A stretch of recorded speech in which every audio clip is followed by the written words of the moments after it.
What's going on?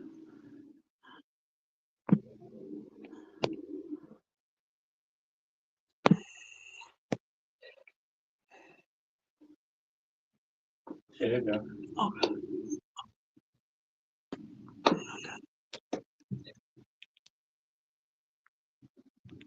There you go. Okay.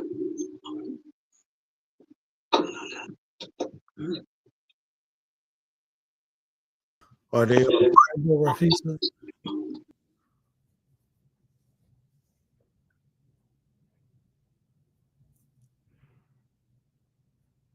Are there Zoom on camera yet?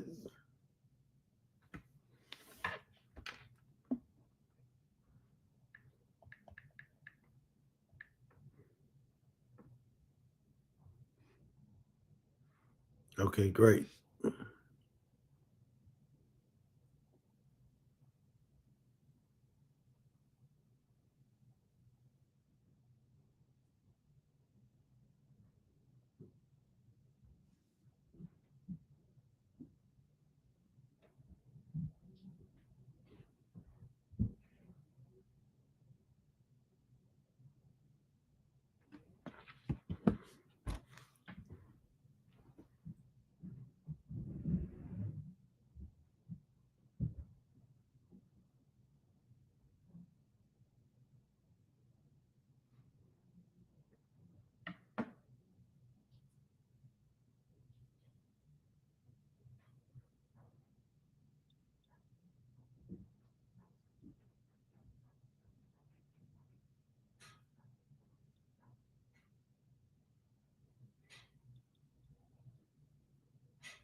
All right, Rafisa, we need to be able to hear the mayor.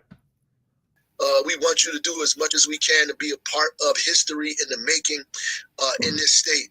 We don't want you to miss out on this opportunity to change the way we look at New Jersey. We say reimagine, and I just want you to know what reimagine means. We say reimagine because to me, reimagine means what somebody told me a long time ago. When you change the way you look at things, the things you look at begin to change. Let me say that again. When you change the way you look at things, the things you look at begin to change. And the first things that we need to, how we see ourselves, right? I want to tell you that we can win, right? That it's possible for us to win. That winning is on the horizon. That winning is right before us. And all the excuses and ideas, the thing that people make up to make you not believe in what you can do and what you can accomplish, those are all lies and meant to disarm you, to give you hopelessness, so you turn in the other direction instead of the direction of the finish line. We need to change the way we look at things and understand that our unity is more important than anything else. That putting food on our table, having an economy that's inclusive, to be able to afford rent and mortgage, to have healthcare go down, to be treated as human beings in this state, to be thought of, to be seen in the state of New Jersey is more important than our fears, more important than our differences, more important than our doubt in our mind and the doubt in our heart that comes every day, that people tell us to do one thing, we know the other thing is more important, that our children getting a decent education, living in communities that are safe, having access to housing that's affordable, right? And not live in communities that discriminate against you because of your race, your nationality, the language you speak, your gender, how you identify, whether you just came home from incarceration or not. It is an opportunity to be a part of a campaign that reimagines New Jersey as a place that all of us fit in. That's what reimagine means to me on its face in terms of how we view ourselves. Now, how do we view this government? How do we view the state, right? It's time for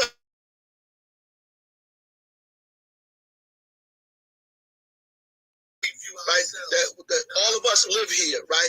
It's time to stop viewing it as city versus suburb versus rural, that we all basically have the same issues, that rent increases and mortgage prices are difficult to pay no matter where you live in the state, that insurance costs are out of control, whether it's car insurance, life insurance, or health insurance, and it needs to be regulated.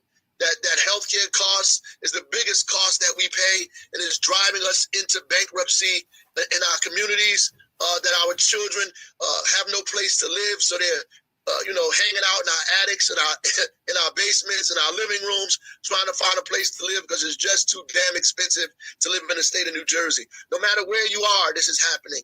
Whether the bus only comes once a day for you or twice a day or not at all. Whether you don't have access to trains to get to a job and they raised your fare and took the fees away from the super wealthy in this state, the problems are still the same. All of us have the same problems because from 2010 and 2022, they gave a $15 billion tax break to the wealthy of this state. And they put the bill on you, on working class families, on middle class families. And they're making you believe that the reason you can't get a job is because of immigrants and migrants. That the reason that your taxes are high because of working class black and brown people in cities like Newark and Trenton and Passaic and Paterson. They want you to believe that your health care is out of control, that it's too high because your population is too sickly and not healthy enough, that we're giving money to cities and not suburbs. They want people to believe that the problems in New Jersey are because of the people of New Jersey and not because the electeds who are making bad decisions or who are in the pockets of the super wealthy in this state.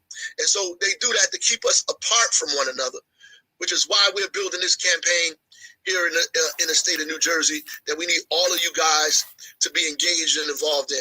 We have to begin to change the way we look at the state, that the state can't function by giving only 1%, less than 1% of its procurement to black and brown and women businesses, that this county of Essex that we live in, at 70% black and brown, can't exist by giving less than 1% of its procurement dollars to black, brown, and women businesses, that the economy can't grow, it can't be robust unless it includes more women, includes African Americans, includes Latinos and South Asians. Until it includes us, the economy will go backwards and will fail. We have to begin to understand that and not be afraid to say the actual facts and the truth of what it is. That what we're saying, nobody else is going to say. Nobody else is going to bring up. Nobody else is going to mention in these debates or in these forums. And you're not going to hear them saying it in any of their commercials or any of the things that they're purporting. One, because they don't believe it, and two, because they don't see us. They don't see our problems. They don't see who we are. They don't know who we are, and they're making policy for people who are in the minority and not the majority. And here's the trick. I know some of us believe we in the minority, but we not. I know you believe you're a minority because they've been telling you you're in the minority, but you're not in the minority. You're part of the majority. You're not in the minority. The minority of the people in this state get revenue just by waiting for returns on their investment. Most of us work, right? The minority of the people in this state get tax breaks, get mansion tax breaks, get luxury tax breaks. You don't get that because you're in the majority. The minority of the people in this state get tax credits worth millions and millions of dollars to keep their multinational corporations from in the state of New Jersey. You don't get that because you own a barbershop, because you own a restaurant, because you own a beauty parlor, because you're cooking cakes out your kitchen, because you're using your grandmama's recipe to make pies and selling it to the people on your block. You're not getting those tax breaks because you're making trinkets at home and selling it to your girlfriends, right? You're doing hair in your living room. You don't get those tax breaks, right? We know that the minority in this state get tax breaks if they make $500,000 or more, but that ain't you. You ain't in a minority. You're in the majority, because the majority of the people in this state don't get tax breaks with their kids in college and they're a month and a half behind on their mortgage. Majority of the people in this state don't get tax breaks because they can't afford childcare, and the childcare costs more than their rent, right? The majority of the people don't get tax breaks because they are sending their kids to multiple schools, right? And their rent is continuing to increase over and over and over again, year by year by year. Looks like there's no end in sight. The majority of the people don't get tax breaks who just got a raise from their job, and most of the raise has been cut to go to the healthcare costs that are rising out of control. Those are the majority of the people in this state. And the secret is, whether you like it or not, you belong to the majority of the people of this state.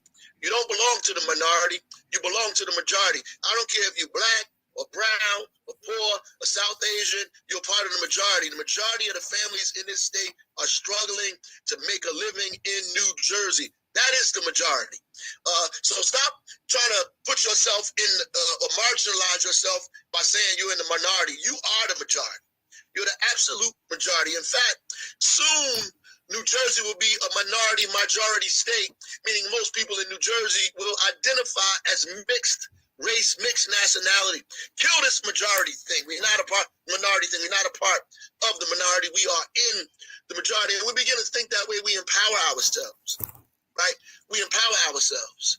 We strengthen ourselves, right? We begin to put on the whole armor when we start thinking of ourselves, in this way. Because when we look at ourselves in the other way, we look at ourselves as somebody that can be defeated.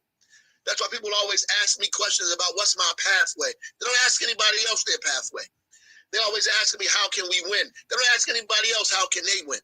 They automatically assume that they can win, and they assume that we possibly can't, because the way we look at ourselves and the way we look at our state, we marginalize ourselves and we marginalize our power and authority in this state. I'm going to tell you that nobody can win state office without the people on this chat.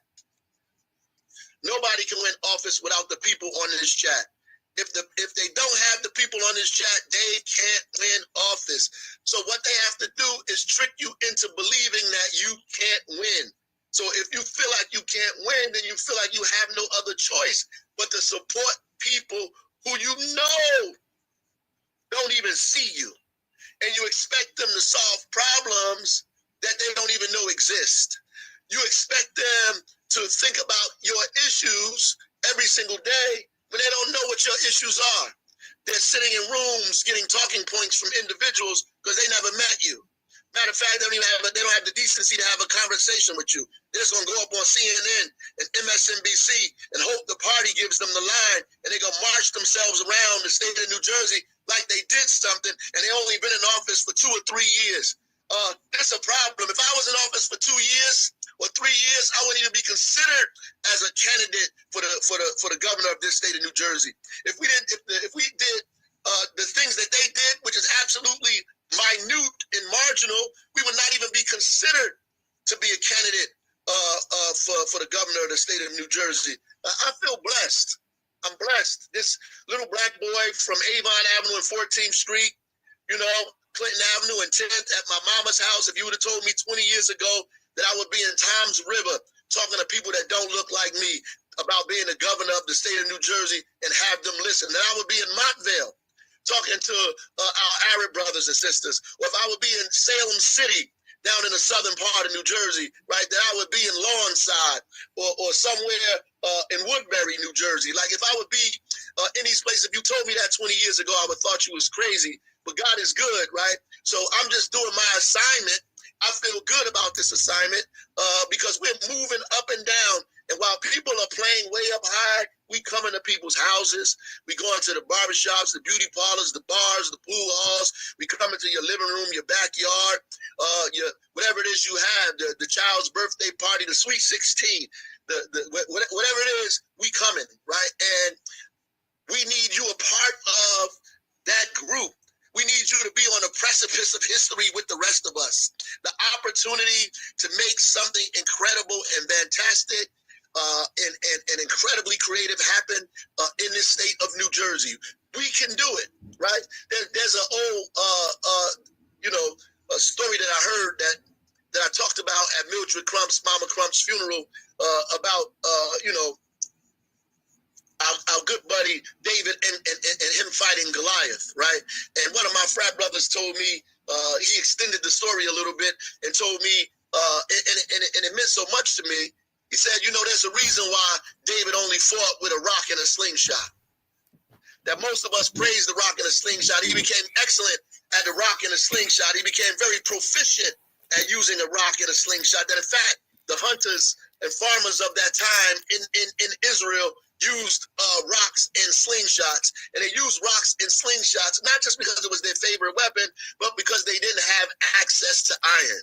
They didn't have access to steel, that the Philistines prevented any iron makers, anybody that was making steel, any blacksmiths to be in Israel, prevented them from creating swords, preventing them from creating shields. So when they normally went up against the Philistines, they would come out there with their shields and come out there with their swords, and it would scare the people of Israel, the Hebrews, half to death, because they would see those big shields and they would see those big swords, and they would stand there looking like giants, and they would run and hide.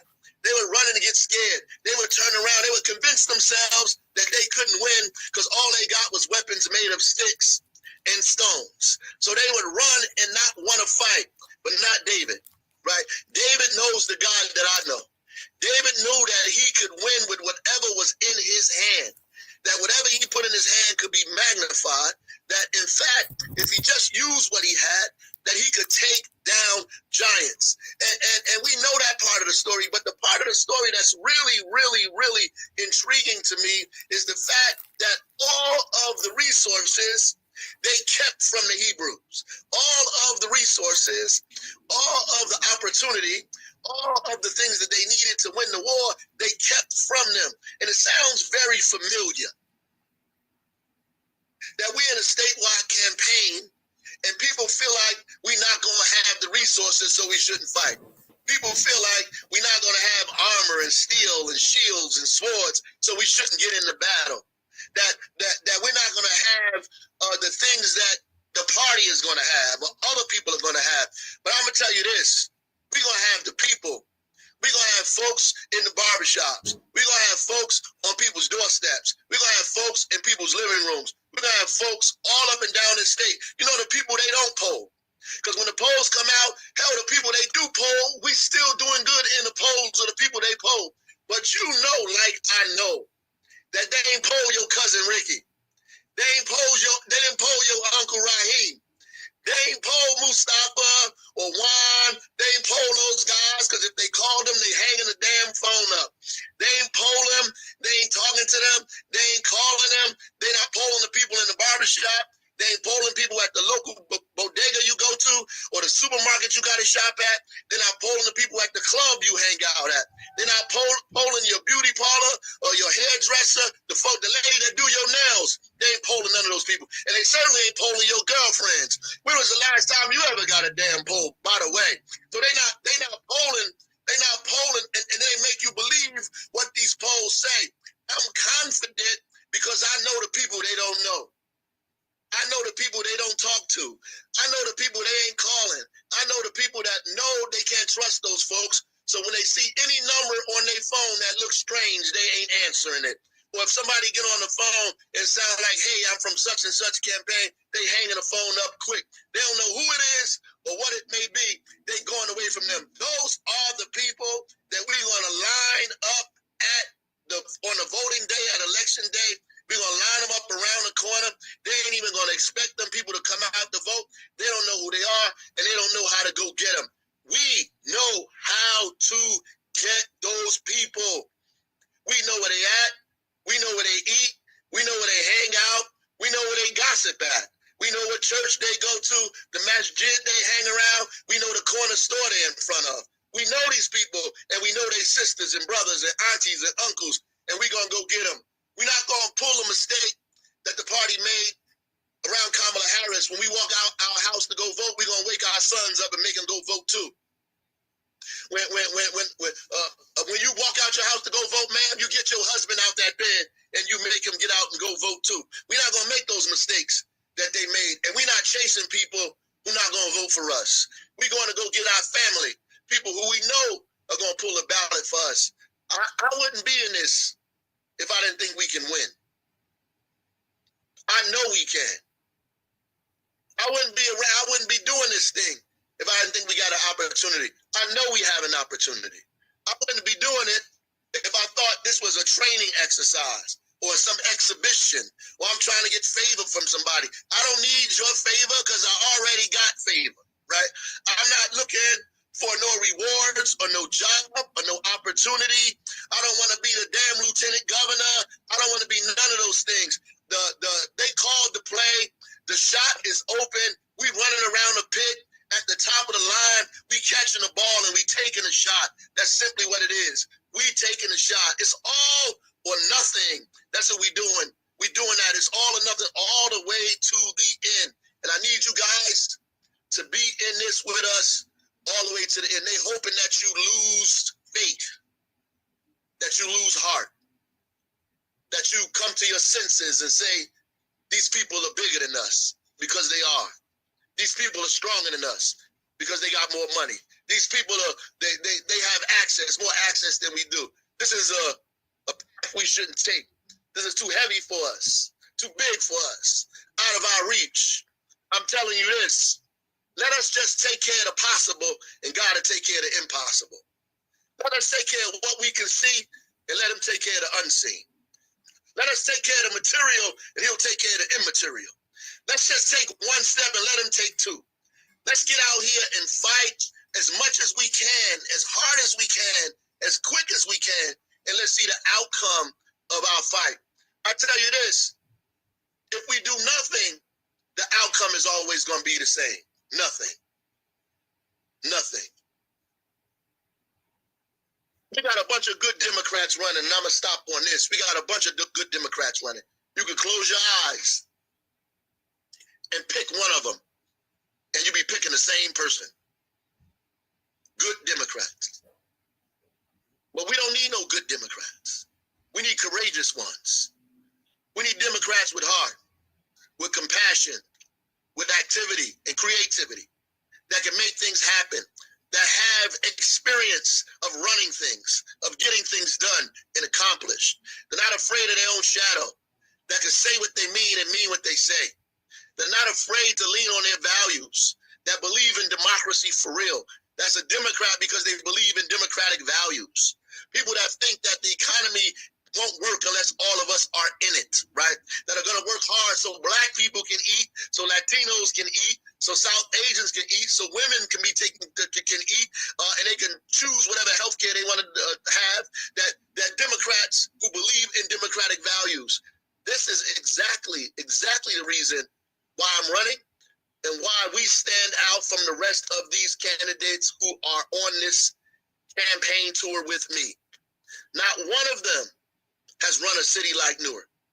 Not one of them has solved the problems that we have mitigated and solved in the city of Newark. Not one of them have been through the turbulence that we have been through, have been tested the way we've been tested, have built what we have built from nothing, from scratch, from zero, out of doubt and disbelief. None of them have the experience that we have in the city of Newark. None of them have created what we've created in this city. None of them can take their record, not one, and match it up to the work that we have done and are continuing to do in this city in difficult, hard, complex, and rough times in this city with everything coming at us from all different directions. What we have accomplished in this city, and I say we because we have done it and not me, none of them have accomplished what we've accomplished, right? And if I was somebody else, I'm just going to say it. If I was somebody else from some other place, from some other community, and looked a different way, it would not even be a question about who should be the top of the ticket in this Democratic Party. I'm the mayor of the largest city. I have more experience than most of them put together. I've solved more problems in 20 minutes than they have in the whole damn day. We have more complex issues that we have to overcome. We have a national profile. We have been invited all over the country, all over the world to talk about our fight to reduce homelessness, our fight to bring violence down to a 60-year low, invited to the United States Senate to talk about the 23,000 lead service lines we changed, created millionaires in the city, took people with Section 8 vouchers and turned them into homeowners that haven't been done anywhere else in this country. A few days ago, we just took a woman and took her Section 8 voucher, a victim of domestic violence, gave her a home, fully furnished, with no money down, no closing costs, with an $800 mortgage. Nowhere in the country are they doing that. Nowhere, definitely in this state is that happening. There will not even be a question about me being the governor of this state if it was somewhere else under different circumstances and my last name wasn't Baraka. But God made me this way on purpose. I'm glad about it. I'm glad about it. I'm glad about it. And I'm glad about it. The reality is, it is what it is. So the things that we have done in this town that people have written off, that people talk about, that cutting off their nose to spite their face, that don't know. The fact of the matter is New Jersey can never grow, will never be the place that it should be. Never.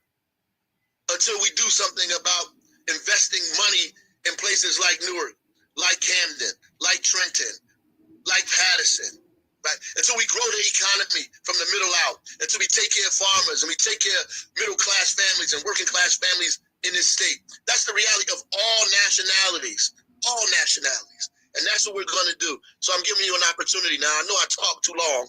I'm giving you an opportunity to be a part of one of the best campaigns that you're ever going to be a part of in your life. More exciting, more impactful, more historic,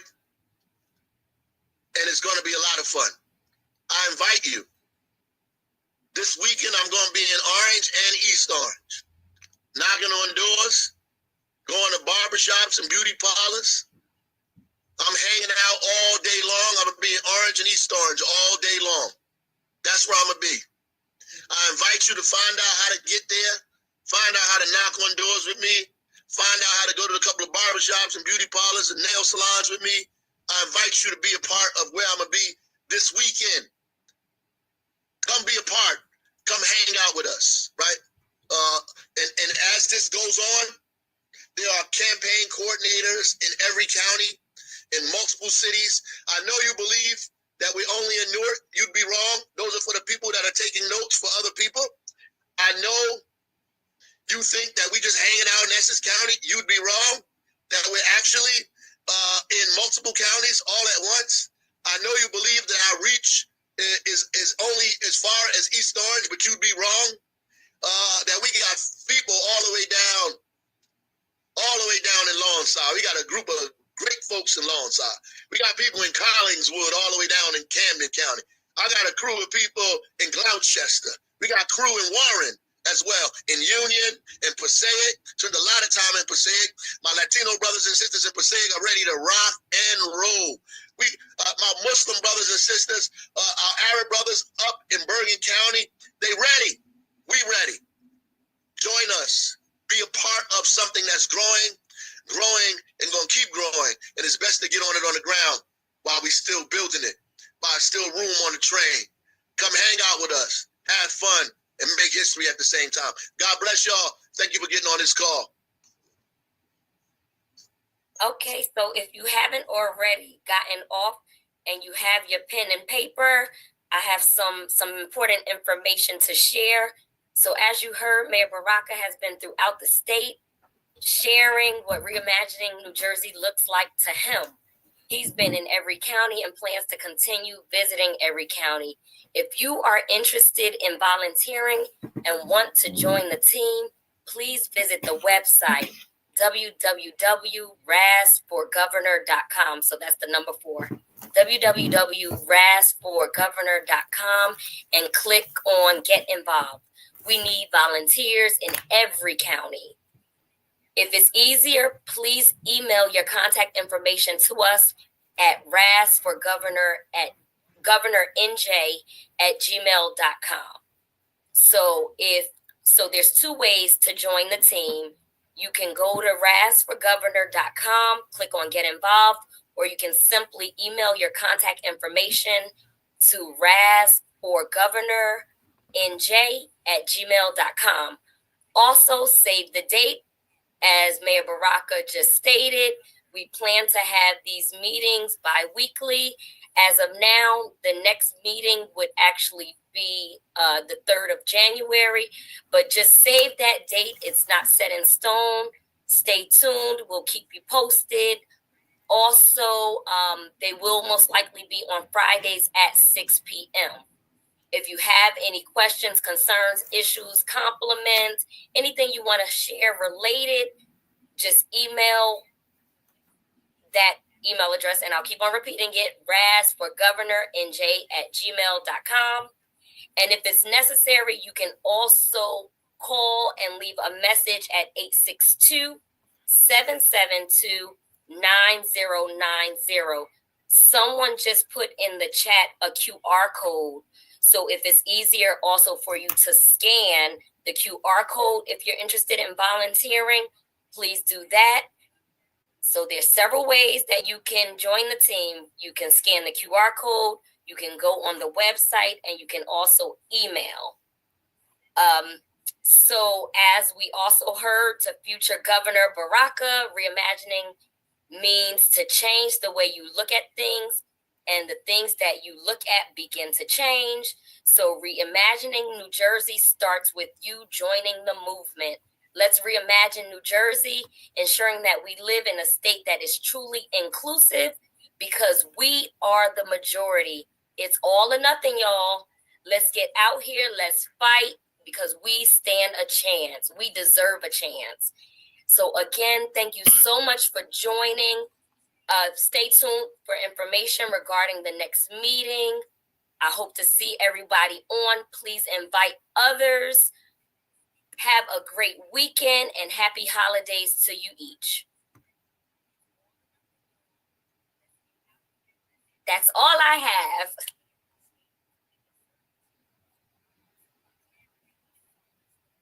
Thank y'all. Thank you. Thank you.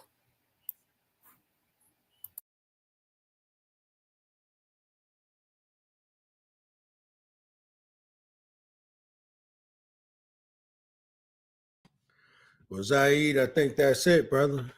You know, I think the mayor's gone total viral. I think that, he's taking it straight to the people in a way that it has not been done. So let me just welcome everybody, first off, to All Politics Are Local, America's #1 political hip hop radio talk show. Of course, you all know that it is the third Friday. And because it's the third Friday, you all know that that it is Mayor Baraka's week, and because it's his week, we decided that we would, since it's his week, his hour, that we would put on in that first hour, of course, his first Zoom where he's inviting folks to come and join. The campaign. I think I think this is a grand opportunity, particularly for people who want to learn something about politics and want to get involved in politics. This is your opportunity. I can remember, when I was younger, there, used to wonder, how did people get involved in campaigns, and how did people get involved in politics? And, you really, the folks who understood politics didn't really invite you. So I think that Mayor Baraka is opening up the door, and I think this is a grand opportunity to go out there and learn what this game is all about. And he said that he's going to be in East Orange and Orange over this weekend. So I think you all ought to find your way there to knock on doors, to meet the mayor, our future governor. I think you all ought to do that. And I think that all of you who got young people who might be college students and might be political science students to really get out there on the ground and learn what politics and campaigning is all about. So I would encourage you all to do that. But of course, this is All Politics Are Local. So up first was, of course, us covering the mayor tonight. And then we have a full lineup for folks. So Zaid, you want to tell them what's coming up after the mayor? I think you muted. And I'm coming to you live from Robert Treat Hotel. A gala is going to begin in a little bit for the Brick City Peace Collectors. And my daughter insisted that I be here. So I am. All right. About at 7 o'clock, we're going to have this conversation about the moving film Rob Pence. Jeff Hobbs, who was this young man's roommate and who wrote the book that inspired the film, is going to be on again with another family member. I think one of Rob Pence's cousins. Our own Madam Donna K. Williams is curating that segment. Then after that, we're going to have a Kwanzaa conversation. Time for Kwanzaa has come, and we've got some very moving Kwanzaa gatherings locally here in Newark and in Paterson, and we're going to lift up some of the organizers for that conversation. And then we'll have a guest with DJ Rhino, will be none other than our own Timur Davis. Timur, quiet as is kept, is the head librarian at the Mount Vernon Library, and he's going to be dedicating a whole day dedicated to the late DMX. DMX is from Mount Vernon. And so we're going to talk about how they're going to lift up the late, great DMX in Mount Vernon on Saturday. So it's a full blast, right? And of course, with the world's greatest DJ and DJ Rhino come along for that ride, right? So it's a full blast. So two things. First off, let's talk about what's going to happen there tonight where you are. The gala, Brick City Peace Collective, is hosting a gala. Some folks, I understand, are getting some kind of awards. In fact, the mayor who you just got finished listening to will be the keynote at some point. It actually fell off of my radar. I'm not known for being a person at galas, but I was told that I needed to be here, so here I am. But the Brick City Peace Collective is the umbrella body that was created to bring coordination to the development and the implementation of the work that we call community-based violence intervention. You just can't go come into Newark and be some fly-by-night organization trying to get involved in this work. The work has certain specific needs. There's an ecosystem in place that everybody has a role and hand in being a part of that ecosystem and sharing these responsibilities. So the Brick City Peace Collective serves as that umbrella organization for all of those efforts, right? So this gala is something that I think is their first since the Brick City Collective started. So it's going to be a night where folks get a chance to relax and do their dress up, and help each other share some shine, if you will. So looking forward to that. And so there's going to be an award ceremony. We have some guests, yes. Is that open to the public or strictly for invited guests? That's actually, I'm not sure. I think it's both.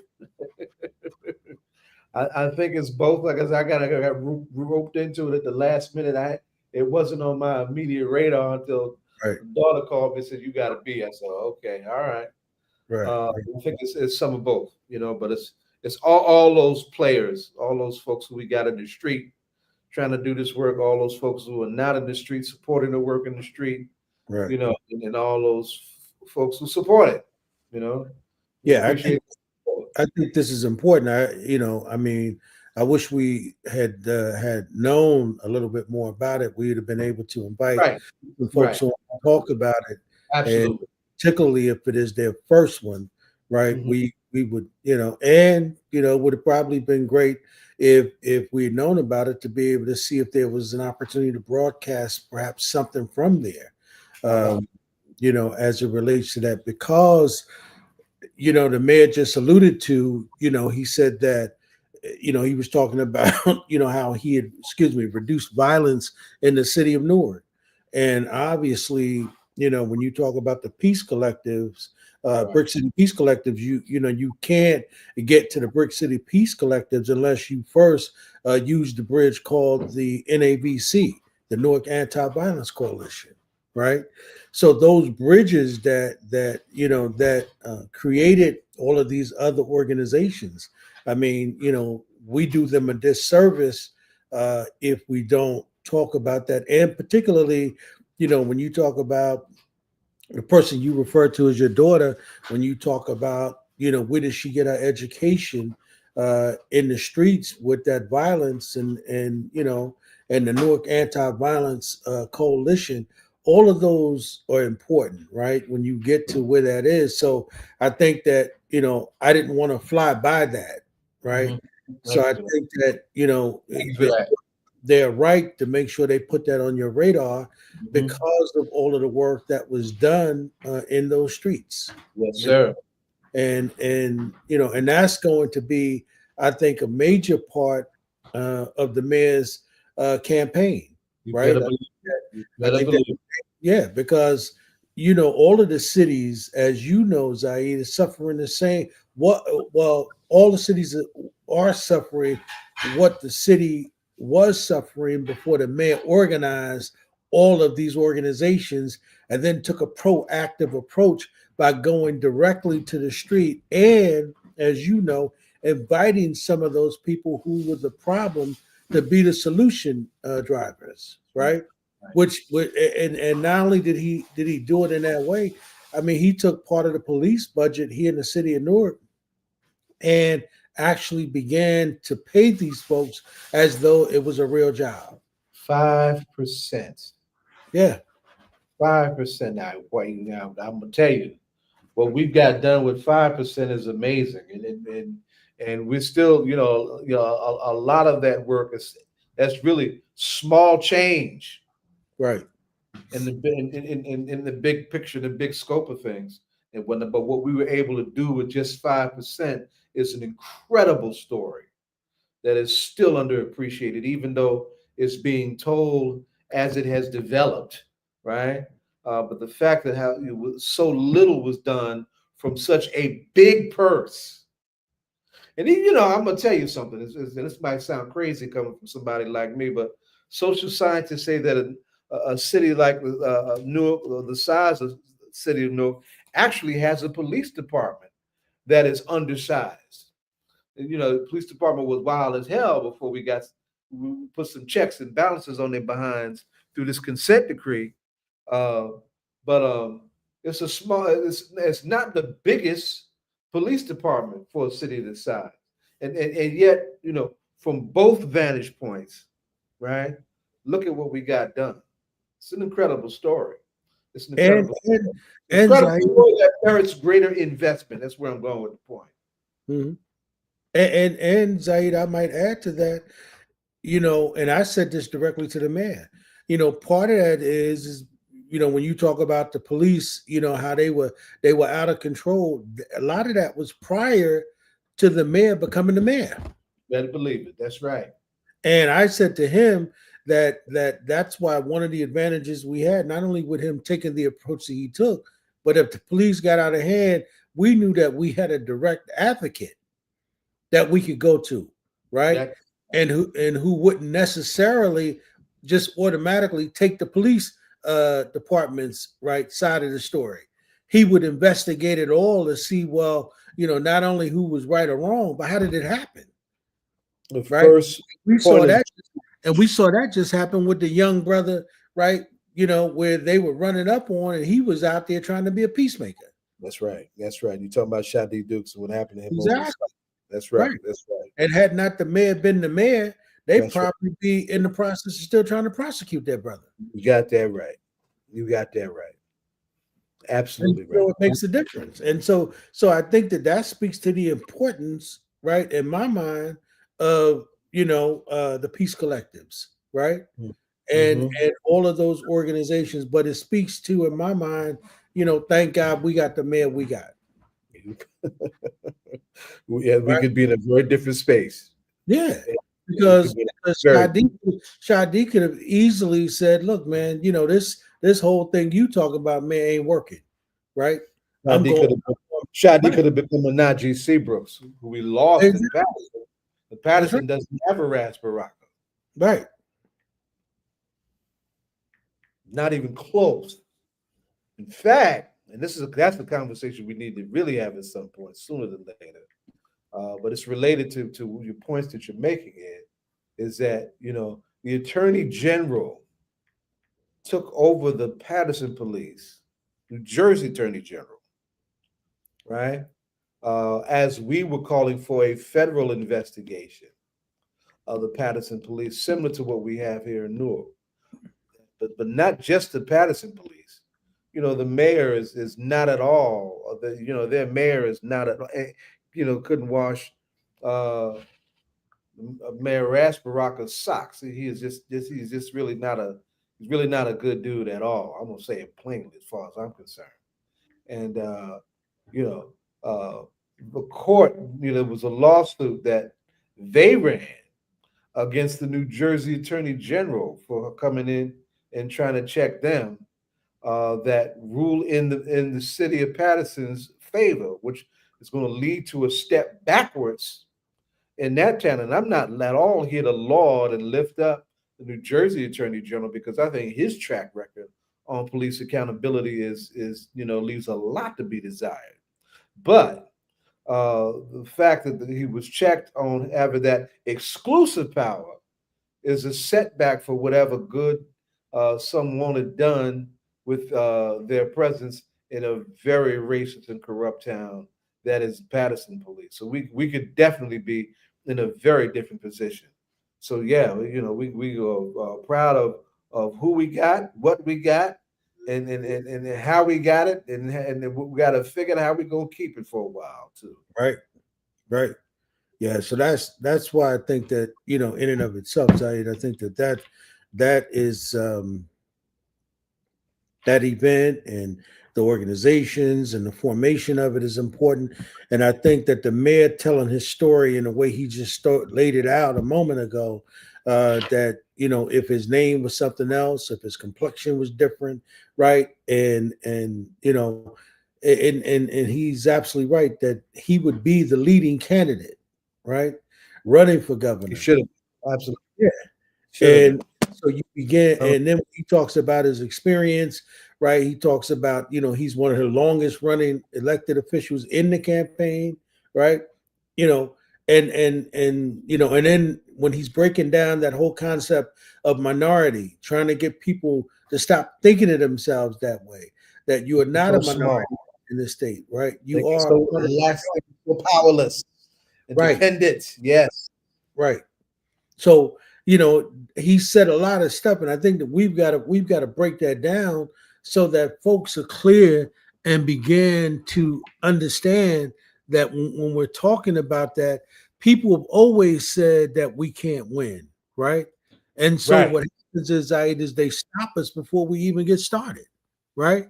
And that's not cool, right? So I think that we've got to begin to see ourselves in a different light. And I think that's why I think that, folks who don't understand politics need to get involved, right? And begin to understand that it's a numbers game. And the one thing that we do know about Mini Baraka is that he know where the people are. It sure does. Right? And you heard the mayor say, we know where the people are, right? And nobody, and I know this because of what we're working on with Mitty in reference to of course his political life. What we do know is that in the city of Newark, right, in particular, they can't out-organize him, right? So and none of them candidates have a better organization than the one Mitty has, and we know that because his organization has not only been able to elect the mayor, to elect the city council members, but it has also elected, right, a congresswoman. Think about that. That's right. So we've seen that on the ground, and we know what the real potential is, right, for that kind of organization. So that's why I think that we're going to have to break down what he said tonight, right? Just everything in small bites, and hopefully that people can get to that, right? So want to say kudos to the mayor tonight for going directly to the people. I think the term I would use with that, right, and from a street lingo perspective, I think that's gangster. Yeah. That's gangster, right? Because most people aren't going to do what he just did. Think about it, right? He did an open forum community Zoom meeting and invited everybody. And he's saying to everyone, I'm inviting you all to come and join my campaign. Now, where have you seen that at? No, Where's that? we just got to. I don't know if y'all had a chance to see the Jamie Foxx special, but it kind of brings me in the same form. People, as Gail said, from ABC News, CBS, ABC. She said you got to go to a comedy show and church all at once, and that's what we got to go to an information session, and we got a little church sermon. If you missed church on Sunday, Mayor Baraka with his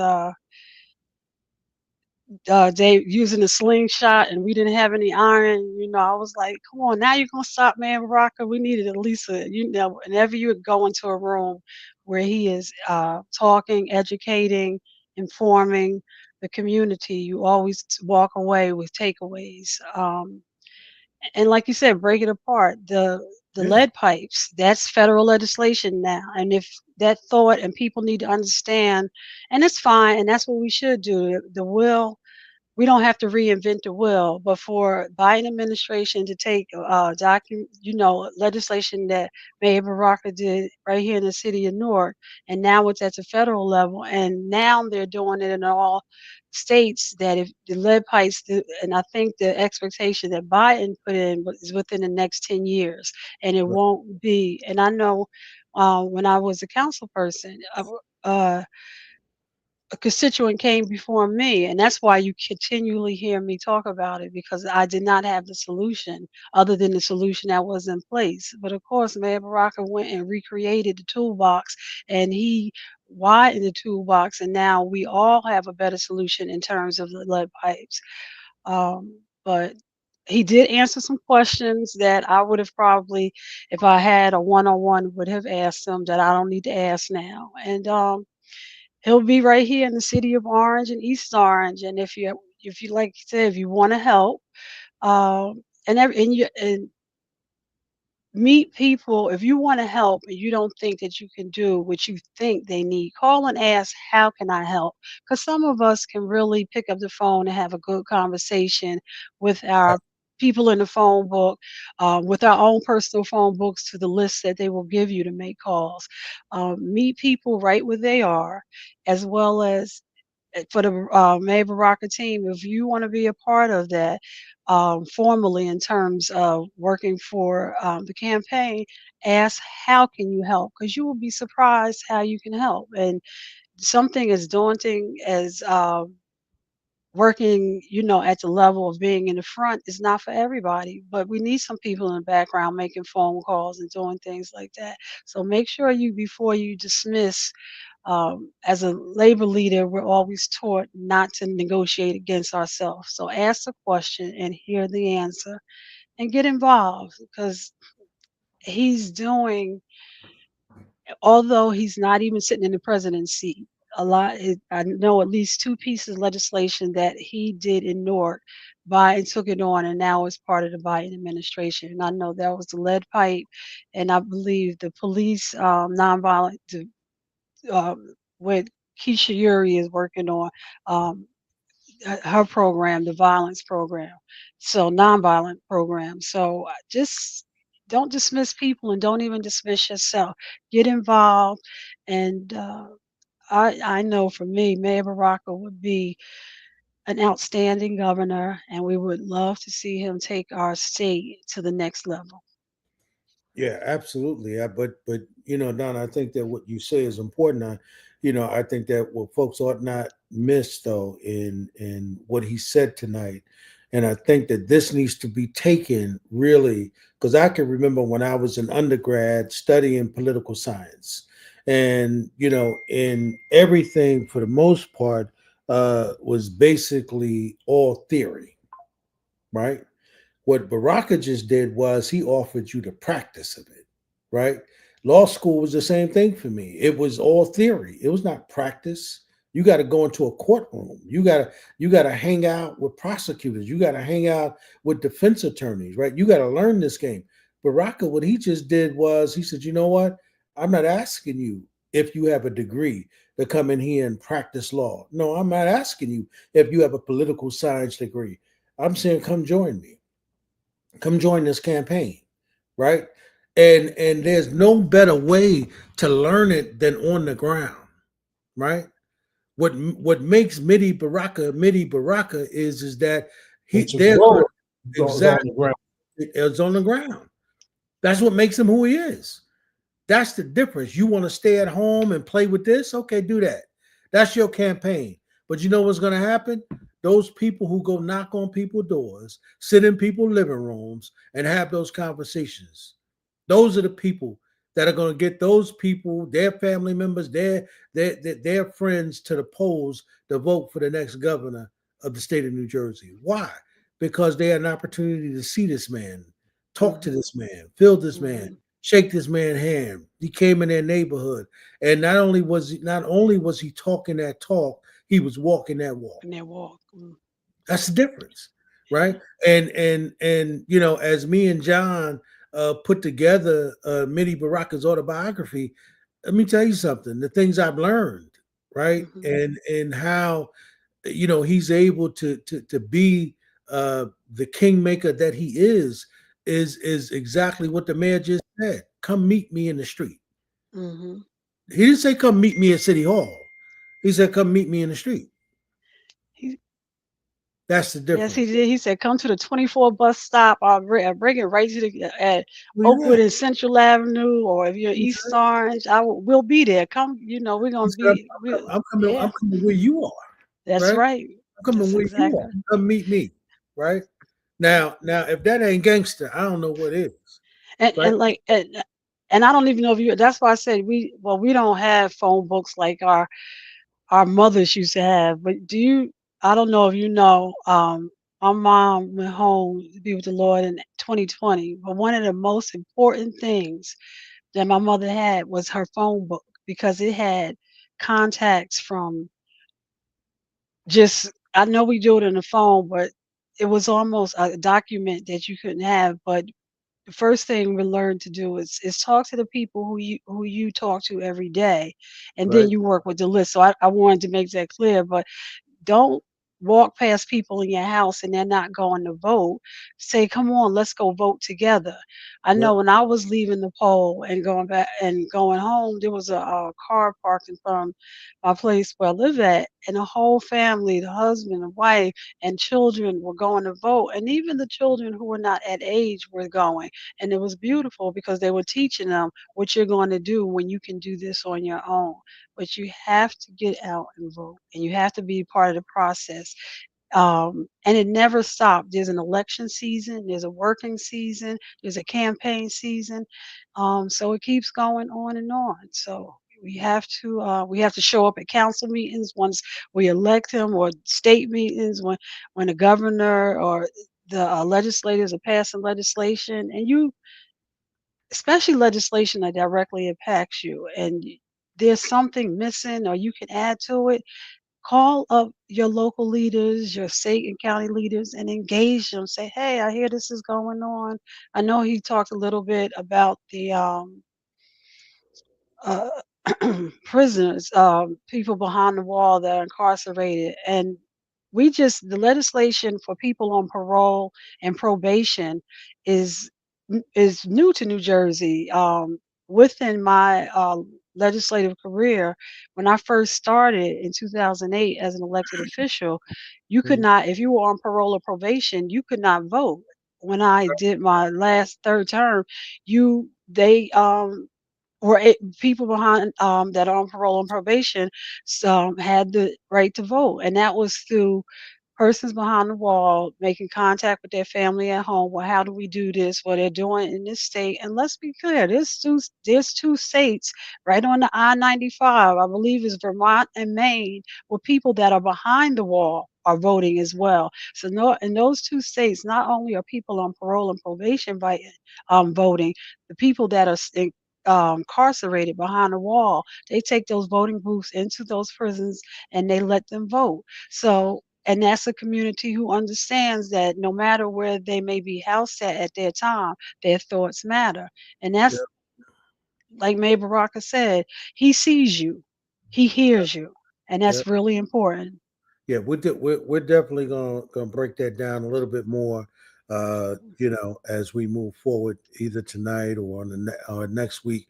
We're gonna break that down a little bit more. Go back and listen at what he said and really begin to delve into it. But Donna, your guests are now in the building, so we want to make sure we bring them on so we could start the conversation. I also, I think, were you expecting just these three?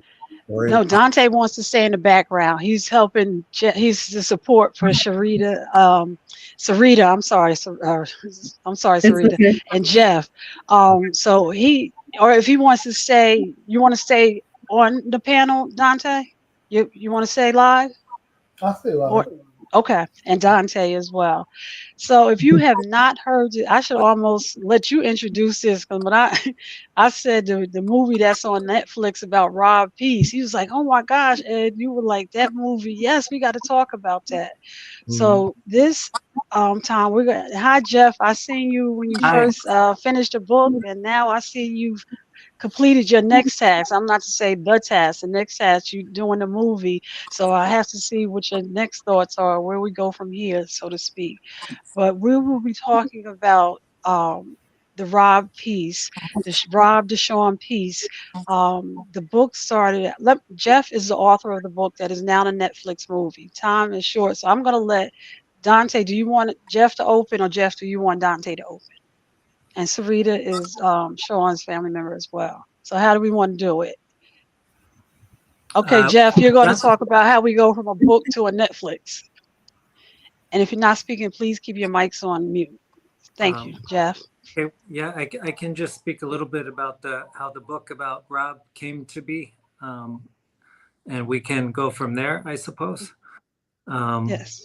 And so Rob Peace was my college roommate. I met him the first day of freshman year in college. This was a while ago, back in 2002, and just became he was a really good friend. He was a really good person. He was my roommate all through college and kind of helped me through stuff in early adulthood and marriage, and was always just a good friend. And then when he died, now about 12 years ago, and I attended the funeral, which was at the church next to St. Benedict's in downtown Newark. And I guess at that day, it was an awful, sad day. I had never experienced that magnitude of loss before. And I guess what happens when you are trying to find some solace or joy or just celebrate somebody, we just tell stories. And that's what we did that day. And a lot of people kept telling stories. And at a certain point, maybe 6 months later, I thought it might be worth sort of putting some of these stories together, something for his high school or for his family to have. And that was when I visited Rob's mom in Orange. It was around Thanksgiving, and asked her what she thought at the time. Again, I just thought I'd write kind of a short piece that spoke more about his life, not just his death. And she was glad about that idea and that people still cared. And what I learned very quickly was just a lot of people loved Rob. He had a huge orbit of people all around Newark and Orange and high school and college and really all around the world, because we should get to this. He traveled the world himself. And so that short piece turned into a long book, which has since turned into a movie. Yeah, I'd be glad to let Syreeta and Dante and anybody speak now. Before Dante speaks, it's nice to see how when I met you, you were. What year did the book come out? It came out in 2014. 2014. So 10 years later, Netflix, the timeline. So even you having him as a roommate, to a great story, to an unfortunate story, to back to the great story. But even seeing you, your passion, and now I see the wisdom, how you're progressing and everything. So it's beautiful that you had a passion project that you acted on and that you continue to act on. So Dante, floor is yours. All right. Well, let me see where I'll start. Well, going back to what Jeff said, him coming here after the funeral, I never really got a chance to meet him during that time. I would see him come here a few times, talk to my I'm sister. sorry, Dante, just let us know who you are and your, to Oh, Sean. I know. I'm Dante Peace. I'm his uncle, Sean's uncle. His mother's Jackie's brother. But what I was saying was that so I met Jeff maybe on a few occasions, him coming in and sitting in the front room talking to my sister. I didn't quite know exactly what was going on or what the project was until maybe a couple years later, where my sister told me that, th- there's a book coming out that Jeff written, about Sean, and that's when I really started to really, I guess, pay attention a little more to what was going on. And it was a long process, from 2014 to today, that it took everything, to come to this point. And it's been, well, I guess for my sister, it's been a bittersweet experience, for her to, not saying to relive it, but at the end of it, she's knowing that, it's a good cause, and hopefully his story will help someone, and his death is not taken in vain. And from the book to the movie, you know, I've read, where there was a lot of positive feedback from it, and I just hope that it's able to help someone along their way. So that's it. Sweetie, you have anything you want to add? I'm Syreeta. I'm one of the many cousins because there's a lot of us. um, I didn't meet Jeff officially until after the book was published. My aunt asked me to read it.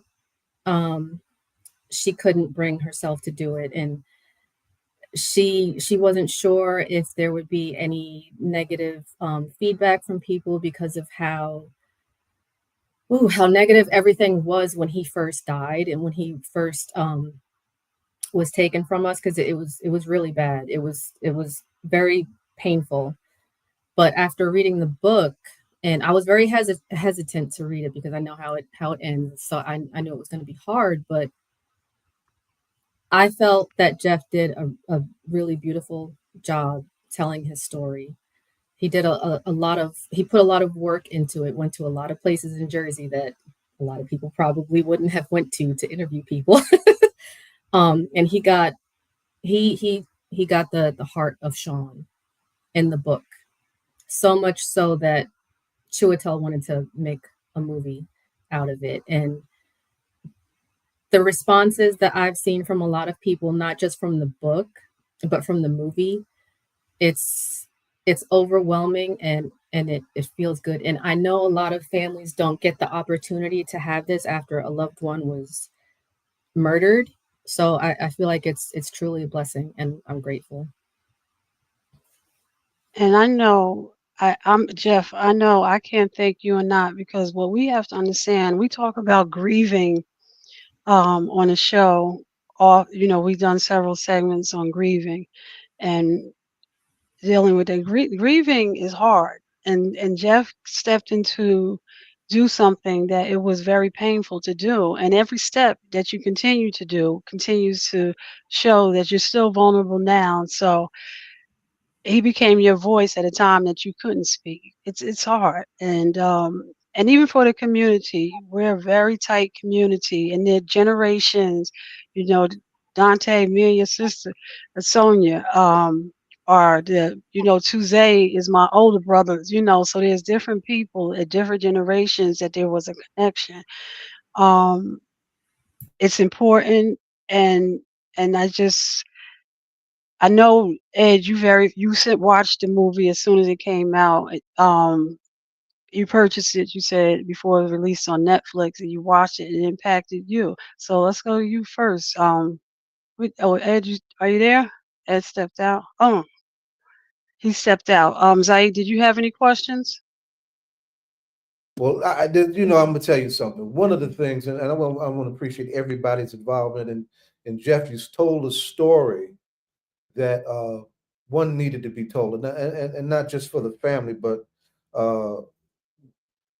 at the time that Rob was growing up and the stuff that we were going through in this community's streets in terms of violence and whatnot, it was really dark stuff.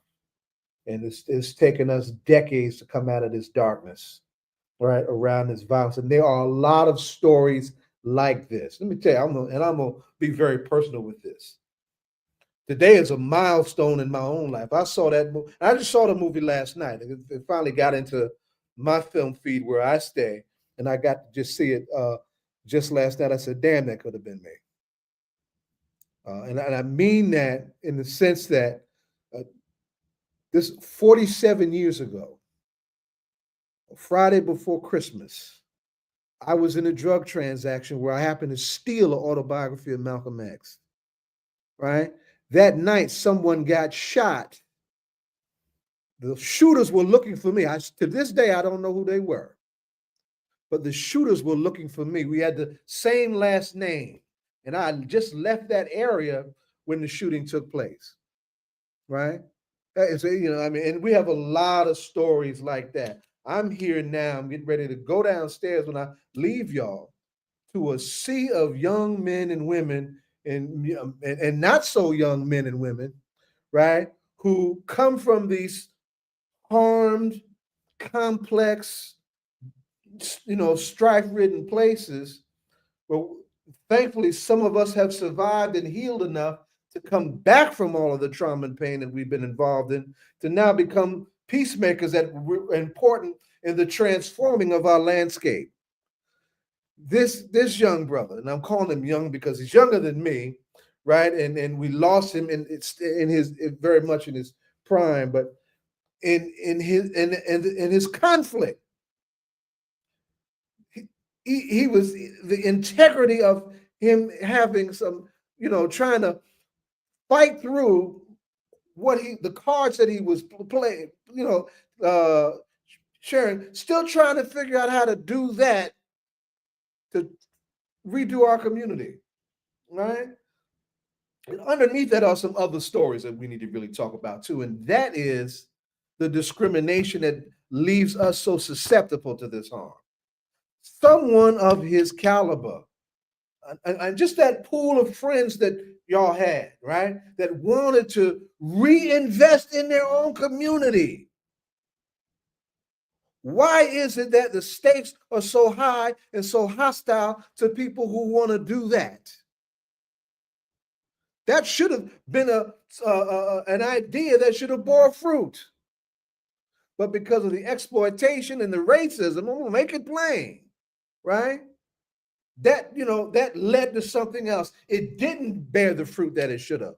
Now, and that particular arm of this system that we live under is one of the most untouchable arms of accountability, right?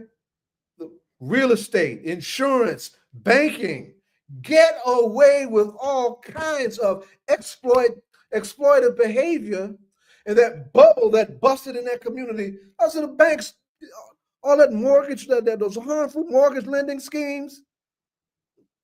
You don't see bankers going to jail. Predatory lending. Not in this country. Right. Not in this country. Some other countries, they put you in front of a firing squad. Mm-hmm. No, so it's, so it was the potential just made, so many of us felt that across the spectrum of our community, right? So, Jeff, you create from your hand and from your capacity and heart to bring that story to a space where it became an invitation to be told in another way. It's a great thing. It was a great thing. To family, you were blessed to have that young man. In spite of how that played out for him, he was genius. Before we go asking questions specifically about the movie, you have been doing a lot of work around anti-violence, where we have seen a lot of your work actually become into the federal place where it has become a part of federal law and some of the work that they're trying to do at the federal level, which is helpful. But and I don't say I have to, grief is hard. And I know when Keisha started telling us we have to start dealing with that to understand that somebody may question why Jeff and not Dante or Syreeta, And can you just tell us real briefly, and then we'll go directly into some of the parts of the movie. Just why is it hard? Why is it important that sometimes a spokesperson has to be somebody outside? Because, right? No, I'm gonna tell you, I don't look at Jeff as an outsider. I mean, what people may, you're right. I'm sorry. What people. No. I hear where you're going with the question, but Jeff had his own connection directly to this brother, right? And there was a clear, authentic bond, and it runs right through the whole story, and that's what it's all about. Nobody can escape that. Nobody expected that film to go anywhere, but as soon as it got into a place where we go, as soon as we saw it, it took off. Not because we had pretty actors, and we were thankful for the actors and the folks that did come in and buy in. Meredith J. Blige was invested into the film. Chateau did a great job with his role, right, and his investment, right, and their authenticity mattered, Mary comes out of that space. Mary is a violent survivor, Right. But also, so people saw that. They saw the value, the merit, and again, the authenticity, right, of these relationships and the authenticity of this young man's talent, his dreams, his potential, and how, the story of humanity and the development of character is how you handle hardship. We're all going to be tested, and somehow, we're all going to face these, and he tried in his own inimitable way, and just it just didn't go the way none of us wanted it to go, But it was close. It was so close. But from a place historically, sometimes you're not even heard until your face is on a stamp, and that means that you're probably not here with us, or you're on a book or something after the fact. Like, oh, what happened? Oh, and Jeff, our executive producer Ed has joined us, and the story really impacted him, so he has a question. Well, who's not here is our other executive producer, Jonathan Austin, who is also. I'm sorry. John is here. He's in the. Oh, now, okay. Y'all are coming and going. I'm like, wait, okay. So let me give space so that John, because John, I was going to tell your portion of your connection to Jeff, but now you can tell your own. Well, I'm actually not here. I'm only half here because we have to leave in a minute or so. But yeah, I remember hearing the story. I know he graduated close to 10 years after me and lived for a while right around the corner from where I grew up. I grew up on West End Avenue in Newark, and right off South Orange Avenue, right between South Orange Avenue and 18th Avenue. So hearing the story was always just very compelling, right? Like in terms of just him being seemingly like way ahead of his time when people were talking about the legalization of marijuana, what it would take in order to do that, all that stuff. Like he just seemed like he was very well ahead of his time in what he was doing, not too far ahead of his time, but ahead of a time enough to understand what he was doing and take things to a different level, and the impediments that got in his way in order to do that. So that's the only thing that in terms of adding to that. One of the things also that I appreciated that the author said was the freshman year at Yale, where you would be roommates with people from different backgrounds, and I think they did that pretty deliberately, and I appreciated that. I'm still And friends Jeff with. is here with us, John. He's the author's right there. So that's why I thought you were going to tell about the Yale story. So Jeff is here, the author. Oh, okay, cool. Because that Okay. was something that was I always liked about my freshman experience, and being in a room with people with very different backgrounds. I think that they and sometimes it was so different that you thought that they did this deliberately, putting us all together. There was uh, there was me from Newark, a Jewish person from Greenwich, Connecticut. We're still friends to this day. A black person who was adopted by white people from Minnesota, and someone of Arab descent from California. So it was really great. That experience, that was an experience that you grow, and that you get to learn a lot about people. You have a lot of really good conversations that make you a different person based on that. So I appreciated the writing of the book. I appreciated the telling of the story and the emotional investment in the story as well. That started as freshmen just getting to know each other. Ed, did you have any questions? No, I mean, I don't necessarily have a question other than to say that when I bought the movie, the only thing I could say when I was watching it, then of course when it was over, was there, but for the grace of God, go me. Right? Because it seems like the only avenues that are available to us as young black men, right, seem to always be that avenue, right? No matter how smart we are, there's always somewhere down the street, around the corner, in some alleyway, somebody saying, "Hey, man, you really a smart guy. You should be doing this, and you can make a lot of money." And often, what happens is when tragedy meets us in our lives, and we see what is not really an opportunity, we take it as an opportunity. But what gets in the way is that if you think about pieces, in his life, he was trying to not only help his father, but he was also trying to help his friends, right?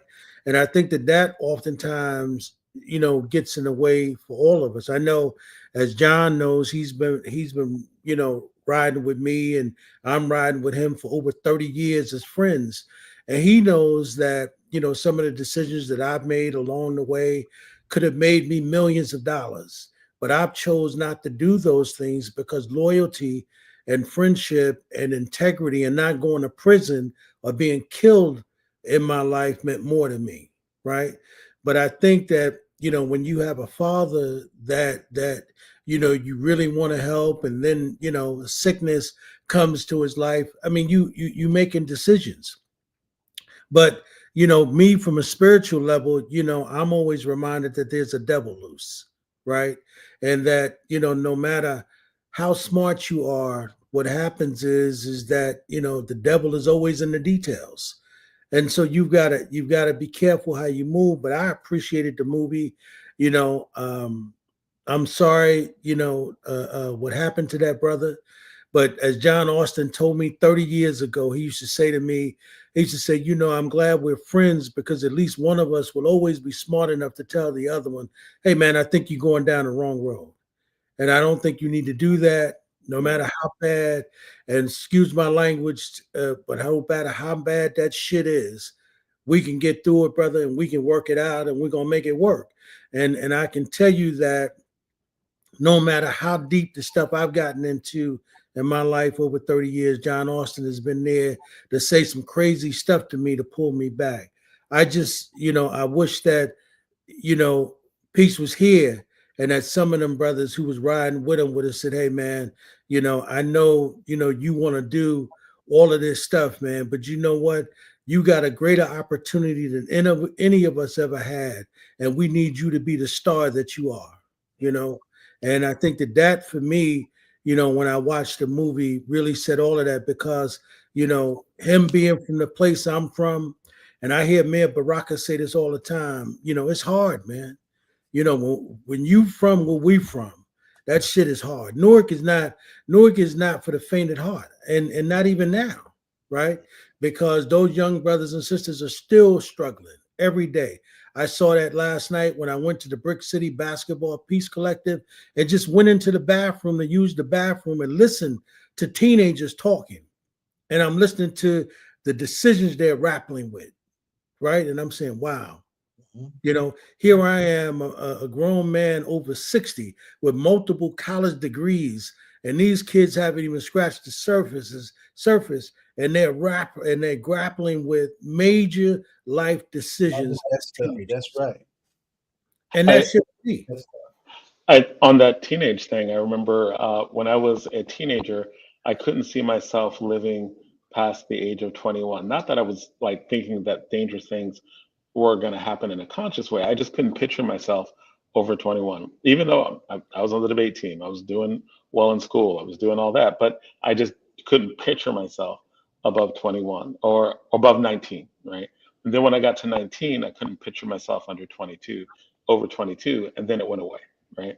But it was really like, and I didn't realize until later when I was doing a program that there were some other younger teenagers who had the exact same experience, right? They just couldn't see themselves grown. They couldn't see themselves past a certain age, not because there was always this impending danger or stress, but it just wasn't a thing. Even if we were doing things that were future oriented, right? Like this was happening, like while I was a freshman at Yale, right? Like in terms of not being able to see myself older, but not really conscious of what that meant until I was older, or not conscious of how widespread that is with younger people, just not really having that futurity in that same way, in it, like how prevalent it is, right? Like that is not an uncommon thing. People of course. And Jeff, there was a line towards the end of the movie. You and Sean Rob had a conversation, and he talked about I'm not saying it verbatim, but the conversation was like the sacrifices that he made because his dad was behind the wall and he was sick, and this is why he was making some of the decisions. And then you responded, my dad would never put me in a place to make a decision that would ultimately cause me harm or something like that. That if I think out of all the lines, that was a very, very strong line. And then to the point that talking to Jonathan about how they are very thoughtful in choosing roommates or who you're going to be by, and how those relationships grow.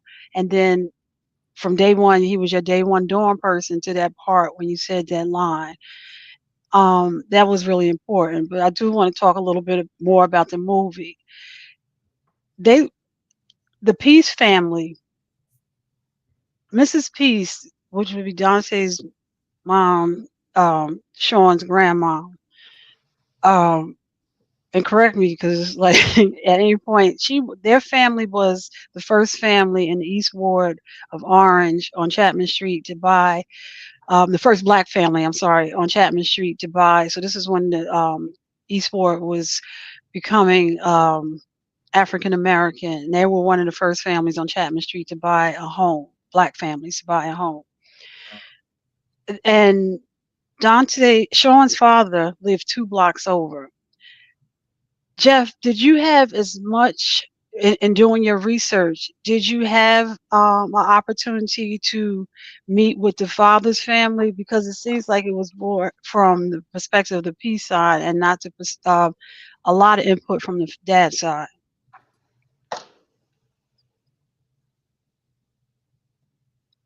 You're muted, Jeff. You're muted, Jeff.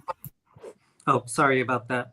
Okay. Thank you for asking that question. And yeah, you're right. At the time, I was definitely, coming from the space of the Peace family. And at that time, I definitely inquired into his father's family and siblings. And, a lot of them were not sort of interested in participating in the story.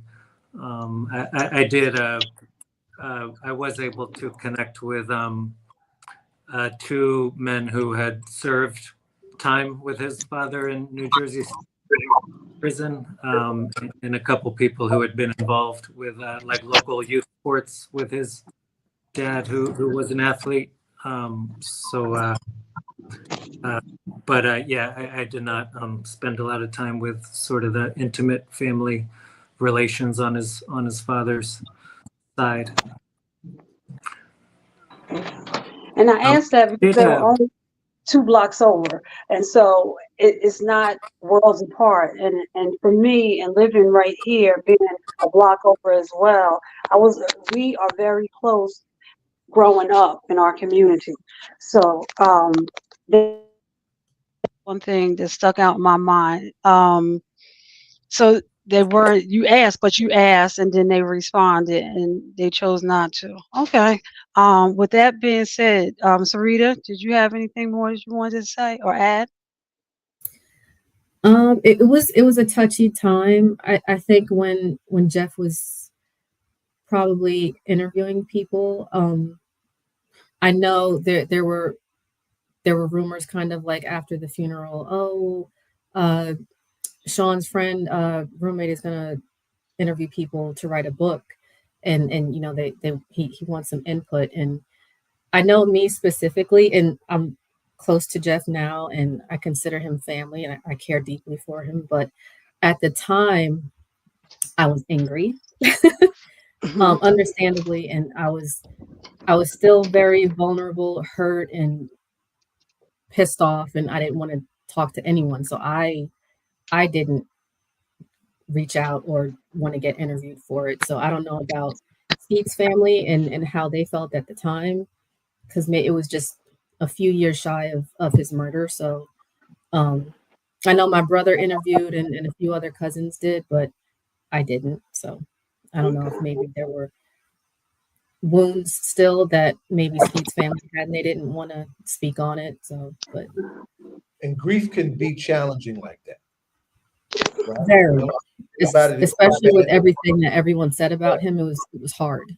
Yeah, grief has its own personality, and everyone grieves and carries grief differently, right? And so that's one of those things that we all need to learn how to be patient with each other when we encounter loved ones who are going through grief of that kind of death, right?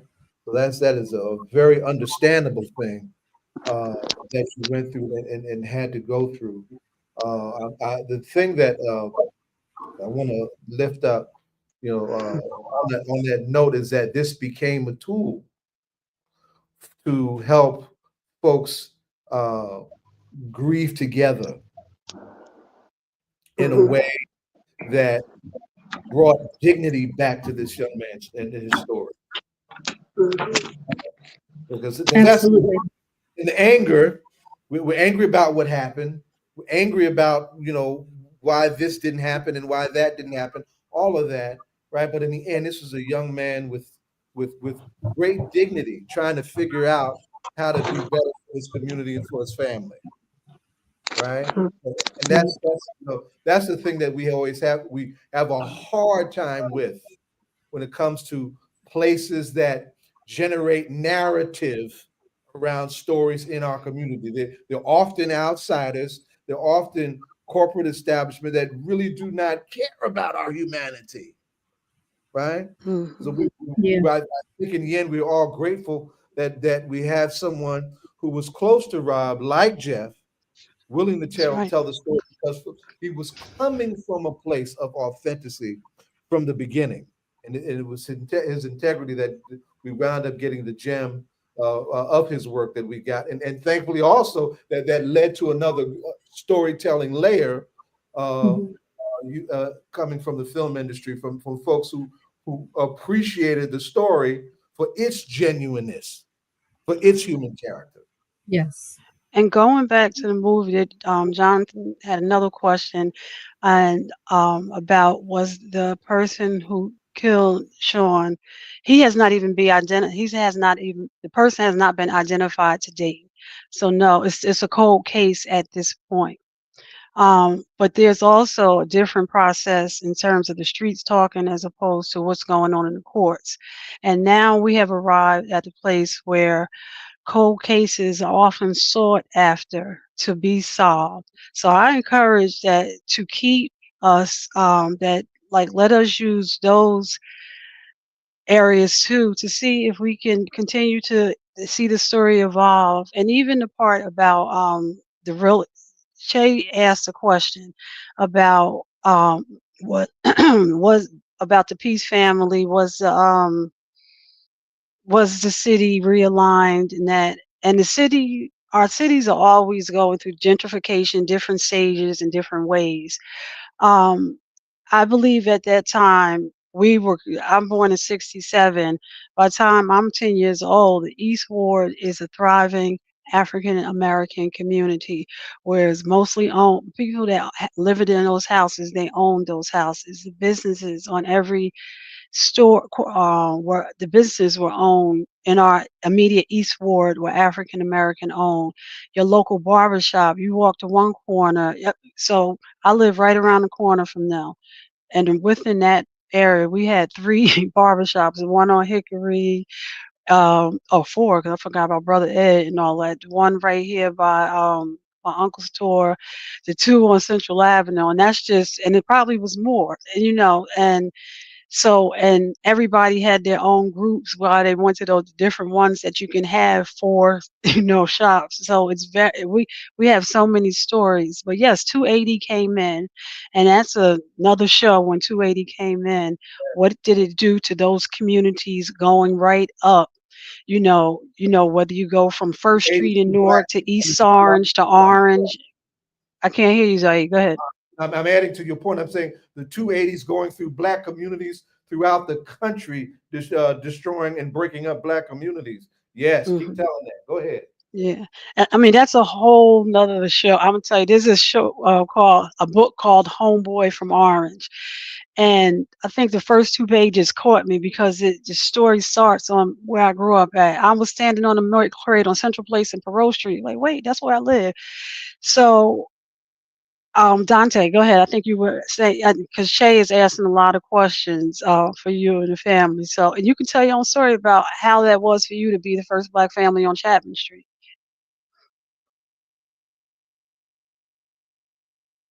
I think we can't hear you, Dante. Yeah, he's muted. Okay, yeah. Well, like you too, Don, I was young, at the time. I was born in 66. So growing up, and to me, at that age, there is no color barrier. I just knew I had friends to play with, when I would go outside, and I never looked at color or anything like that back then. And it was just, to your point, Donna, I mean, from my perspective, we were just a community. You know what I'm saying? It wasn't a black-white thing for us, for the kids that I grew up with. It's never been like that, but I've seen, Orange go through, several different stages. I've always lived around here. We never moved. Well, I never moved in my lifetime. My parents never moved, I should say, because they all just lived here. But I've seen Orange go through several different stages and over the years. And now it's definitely gotten better, than it was a few years ago. And I'm just, I'm glad to still be a part of, Orange. And look, Dante, from you and our perspective, being a year apart, look, we walked out our house, we had a pool to go to. We might have thought that, and we did that. We had everything that we needed. We everything. You know, we walked to the store. King's was right there. You can buy your Buick. Next, you can come out and buying your Buick. Go get your groceries. Or no, I wanted everything was in our area. Right. And I want to say that your family and to hear your sister say that once the situation happened with his dad and he was going to jail, and I think at the end it answered the question, that couldn't have possibly be the gun, the gun that they used to say that this was absolutely the gun. You seen the couple come in at the end and say it couldn't have been, because when I last put my eyes on that gun, if you would have picked it up, it would have fell apart. Basically, it was rusted out. So so the hurt was there, but then Jackie became very purpose. Probably what your mom did was very purpose. We have to move to a community where we can raise our family. And I don't know, Syreeta, with them moving to Chapman, Dante, you can answer. Did your family, the Peace household, did that become family central? Like Thanksgivings were there, everything was there. So was it like that? Always. Always, yeah. So I kind of wish it's that was portrayed in the movie, because it looked like he was so lonely whenever he was home. because nobody was there. Yeah, it was just in the movie. It was just him, my Aunt Jackie, and our grandparents. But there's like a whole bunch of cousins. Obviously, my Uncle Dante, my other uncles, aunts. It was people like neighbors, friends. It was always packed. My grandma was always cooking. It wasn't like that in the movie, but I do wish that was portrayed more. So. Oh, Lord. And it is. I do have a question. I'm going to have to jump off, but this question is for Jeff, and in that one of the things that I do even now when I with my students, I'm a teacher, I'm a debate coach, and when a lot of my students who are at various Ivy League schools, I have them get to know one another from different generations, right? Like I currently have a freshman, someone who's a freshman at Harvard. I called up someone else who's in the business school who graduated from the same school, and I was like, hey, get to know each other, right? And some levels of networking. Do you feel that there was a lack of access to, like, because schools like Yale, schools like Harvard, they're rich in networking. One of the things that make them really valuable as institutions isn't necessarily what you learn there. What you learn there is great. The education's great. Professors are great. All that's good. The kids themselves are mega talented as well. And the levels of just social networking, the potential is really high, right? Depending on where you are, depending on what you have access to. I was really fortunate. I was very lucky because I had a lot of choices when I graduated. There were the decision to come back in Newark and teach was an active choice, right? There were other options to leave the community and do different things at different points based on the richness of the alumni, the network, the different organizations, et cetera. Do you think that, but there's a possibility, like that access isn't always there. Do you think that the access to the riches of the institution were to somehow, or were they institutionally limited as well, right? Like, were there certain things that, like when you graduated, if you're in certain institutions, in the institution, you're going to be asked questions by alumni like, do you have a job? Do you want one here? Do you, like, there's so much money that goes through there. And part of like the institutional thing is the ability to class jump and the ability to connect with people who can help you class jump, right? Right, like, and that's a real thing, right? Is there a level to which he was somehow excluded from that? Jonathan, can you just explain class jump for a Yeah, moment? I grew up relatively poor. You grew up around people who never had to actually work for a living. You were, I mean, like they would say, that's how they were self-described. You have alumni who are director of like Fortune 500 companies. You are all at some point in the same room, right? You were in the room with senators. You're in the room with people who come to the campus on a regular basis. You're going to be a part of organizations where people who are alumni, who give back, who come to campus. There are levels to which there are some that may have access to being able to class jump, right?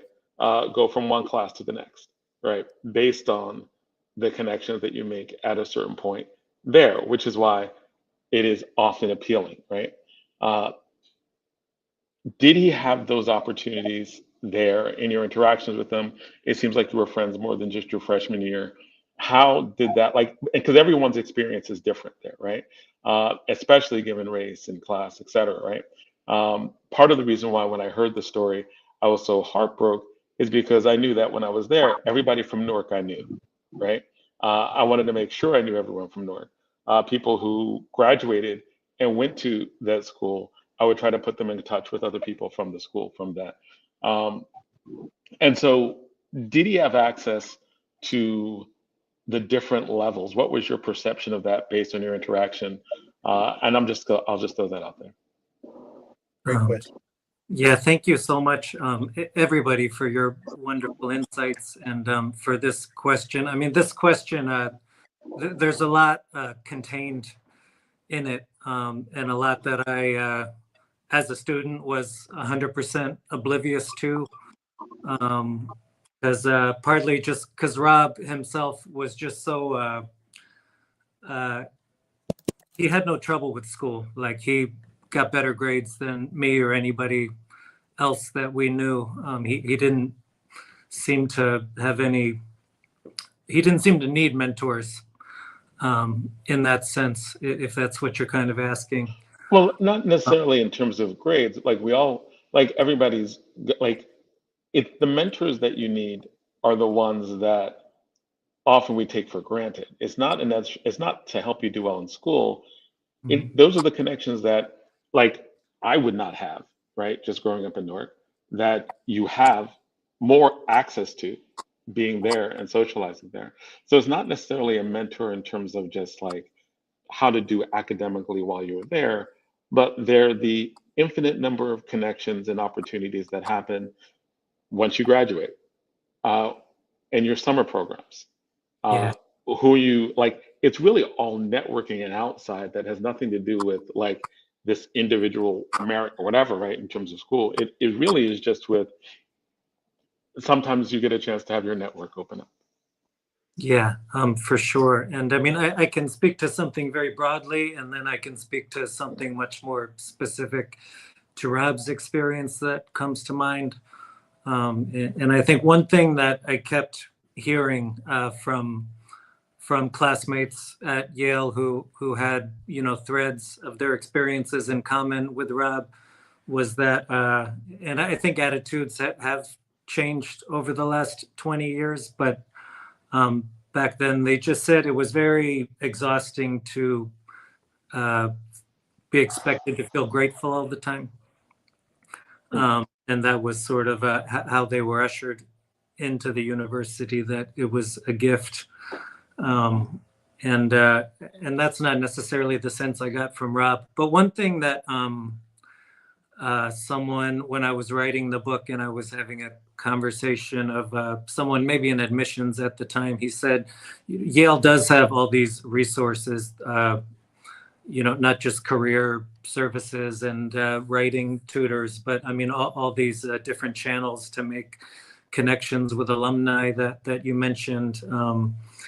And he just said that the people at least again, this was a little while ago, he said that the people you saw really taking advantage of those resources and those networking connections were the kids who were geared just from early in life to believe that adults exist to help them, and that the adults were resources for them, versus students like Rob. And this was part of his personality. He just was very, I think from a younger age, kind of saw himself more as a functioning adult. He did not like to ask for help. even kind of general advice from his oldest friends. And then something very specific to his career I could speak to that was definitely a big part of the movie adaptation, had to do with this very specific science that he majored in, the molecular biophysics and biochemistry, which is about as easy as it sounds. I was on campus with a few professors in that field who were just, I mean, they were sort of guessing because they weren't there when Rob was there, but they were, because Rob worked in the med school and he had relationships with med school professors and grad students. I think they weren't always close relationships, but these professors who've become very invested in Rob's story and they helped a lot with the movie and accuracy. They were just wondering if he, which is kind of to your question, if he even knew of some of the grad school opportunities and opportunities where you actually get paid to continue your studies after college. Because he said, as professors, sometimes they just expect students to understand what's available to them. And they didn't know. Let me jump in real quick. I'm gonna ask Jonathan and India. We're gonna have to do a part 2 because I don't know if Jeff and Syreeta and Dante are committed to something else, but I know the questions are coming. So Jonathan and Ed, what do you think?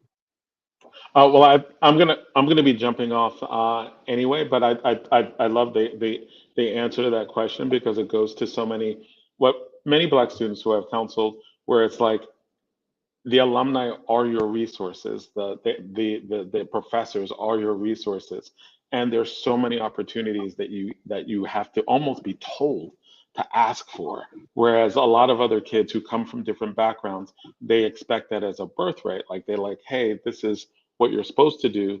When we like, yes, and I guess that's part of the frustrating part of that. I was very curious about that, and that was a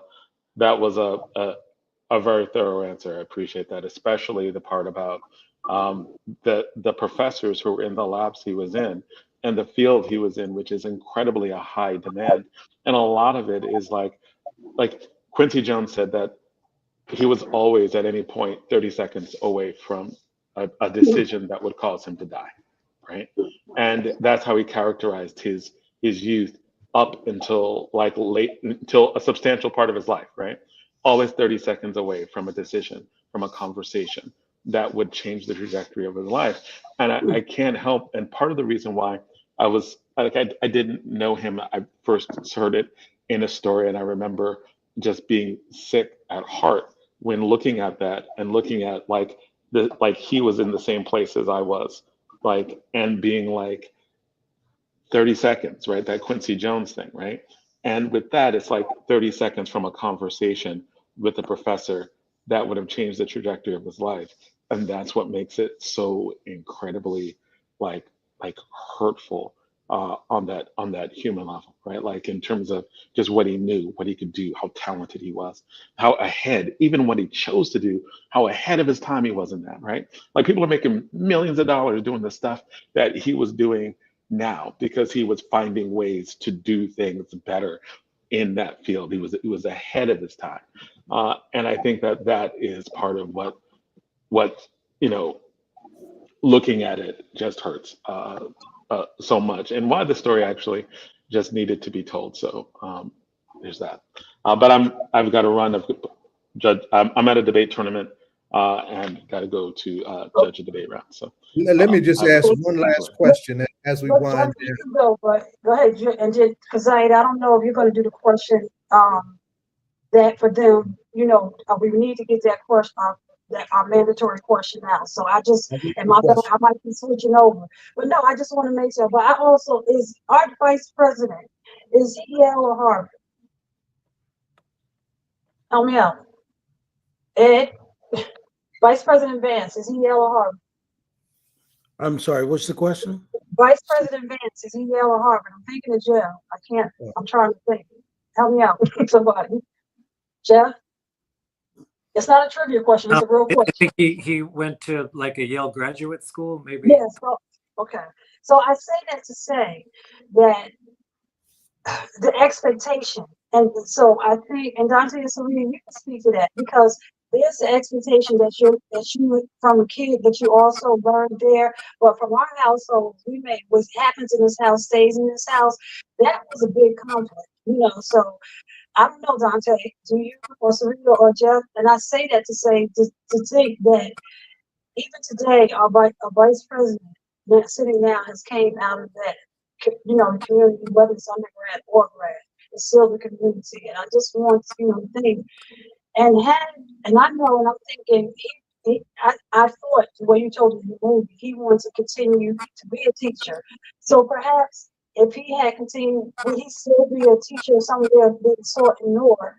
Had and one of his mentors pushing him, saying, "No, you got this is this expectation upon him," but he had to also keep the light. So you know what I'm saying? So was that part of hard? You know, like the 30 seconds being away from a decision as well. Syreeta, Dante. Go ahead, Zion. You can take over. Well, no, you asked the question. I don't want to give them a chance to respond. No, I couldn't really even hear it that much. Yeah, it was a little hard. You're breaking up, so you're not coming in as clear as Yeah, you the were. connection is starting to be challenged, Donna. I don't think they heard it good. Jeff, I was Okay, going to just ask you this. How is Yale responding to the story? Oh, Today's Yale. yeah, it's a good question. They've been really receptive to the story, and in a very positive way. Yeah, I know some folks who are at Yale. Now, I never got to a Yale. Yeah. I wasn't as smart as Rob. But yeah, I know some folks at Yale, and I'm saying that I'm getting ready to get in contact with them. I said, if y'all are not talking about this story on campus, we need to fix that. Before I switch my device, this is a hip hop political show. Can you hear me when I say that? Yeah. Yes. Okay. We're a hip hop political show. I'm going to ask the question, as I want to make sure you answer it. As a hip hop political show, this whole hour is very important. But there's also one question we want to know from all three. When you were doing the work that you're doing, Jeff now was authoring, sitting at tables with discussing a movie, Dante and Syreeta being an advocate in Sean's place, representing the sister and the Peace family. What music do you listen to? What hip hop artists, individual or group, do you listen to when you're doing that hard work? Thank you. What hip hop y'all music able to do hear you that? listen to? I'm sorry. Yeah, were you able to hear? She's asking you basically, who do you listen to in hip hop? Who's your go-to in hip hop when you're trying to get through your work, the struggles of your work, and trying to get things done? It's a ritual question we ask all our guests. Well, okay, well, I'll go first. Well, I don't know if she's hip hop. I like Chaka Khan. She's not, but if that's your go-to, that's cool in the game. Oh, I guess I'll go Biggie. Biggie and Lauryn Hill, Fugees. All right. Yeah, back in our dorm room, we listened to Nelly a lot, and I mean a lot of music. But yeah, that was a favorite that I still listen to a lot. Hey, Jeff, I just wanted to ask you a question as we transition to our next guest. Did you say that you know when you were a student and John was asking you about this class jump kind of thing? Did you say that you know the students like Peace y'all saw as a gift to other students? Did you say that? Oh, that's not exactly what I meant. I think what I was speaking to was a lot of friends and Rob's friends said that they were expected to see going to Yale as a gift to them. that they needed to be grateful for. And so in that sense, they were not always made to feel like they belonged there like anybody else that did. I'm sorry, I wish I was being more articulate, but do you understand? Yeah, before you get the class jump, you got to get through class privilege that some have and some don't have. That's I hear you clearly, Jeff. Much more elegantly stated. Right. Yeah, because that as Zaid just laid it out, that's how the conscious community we see it, right?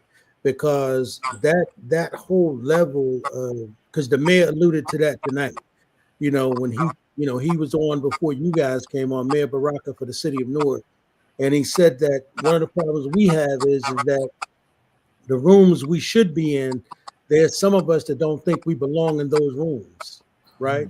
But we're just as qualified as everybody else to be in that room. And as you stated about Peace, how smart he was not only qualified to be in that room, he was more qualified than other people who had a different complexion in that room. But the problem is that what happens to most of our kids and to us is that the people who are in those rooms that are not as qualified as we are make us feel like we're not. Exactly. I can tell you, I graduated at the top of my law class. I was smarter than 90, if not 90% of the dudes that were there and women, but because they had more money, because they came from a different family, they were able to cheat when I wasn't, right? I saw white girls in law school write notes between their legs, and the professor did absolutely nothing. But if I had wrote any notes on my hand, on my forehead, I'd have been kicked out. So I'm clear about what Zaid just said, but thank you, Jeff, for helping us with that, man, because that's important, right? For young kids to understand, like the mayor said tonight, they belong in those rooms and they're qualified to be there. But we've got to get through this racism and white supremacy. I don't give a damn what campus it is, whether it's Harvard or Yale, right? Or whether it's Duke. We've got to make sure that the people who are there are clear that we're not asking for a handout. We're just asking for y'all to play fair. That's it. Just play fair. Put the same test in front of me that you put in front of everybody else, and then make sure you're not just watching me, but you're watching everybody else.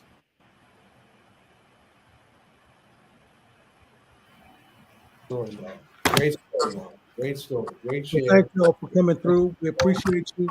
And it's a great book. It's an outstanding movie. I hope everybody go and check it out. It's giving people like me who work to counter violence another tool to work with.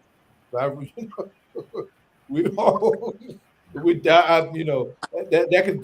to help us save some lives in this town. Yeah, I definitely hope so. That means a lot. So we thank you all for coming through, and any final thoughts y'all want to share, we'll let y'all do that now. No, I'm just grateful to you all. Thank you. Thank you as well. Yeah, thank you. It's been a pleasure. Thank you. Well, sounds good. Thank you so much. We appreciate y'all for coming through.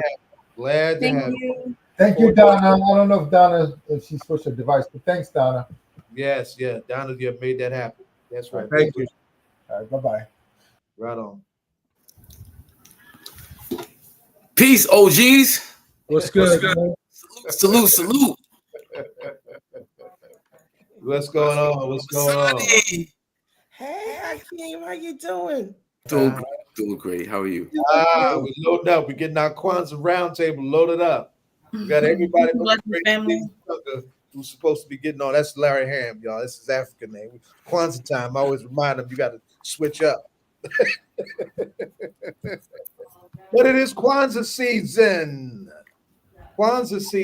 And we've got some beautiful upcoming Kwanzaa shares that we wanted to talk about in this segment to give folks places to go to really engage in this rich tradition that is now in its 58th year, right?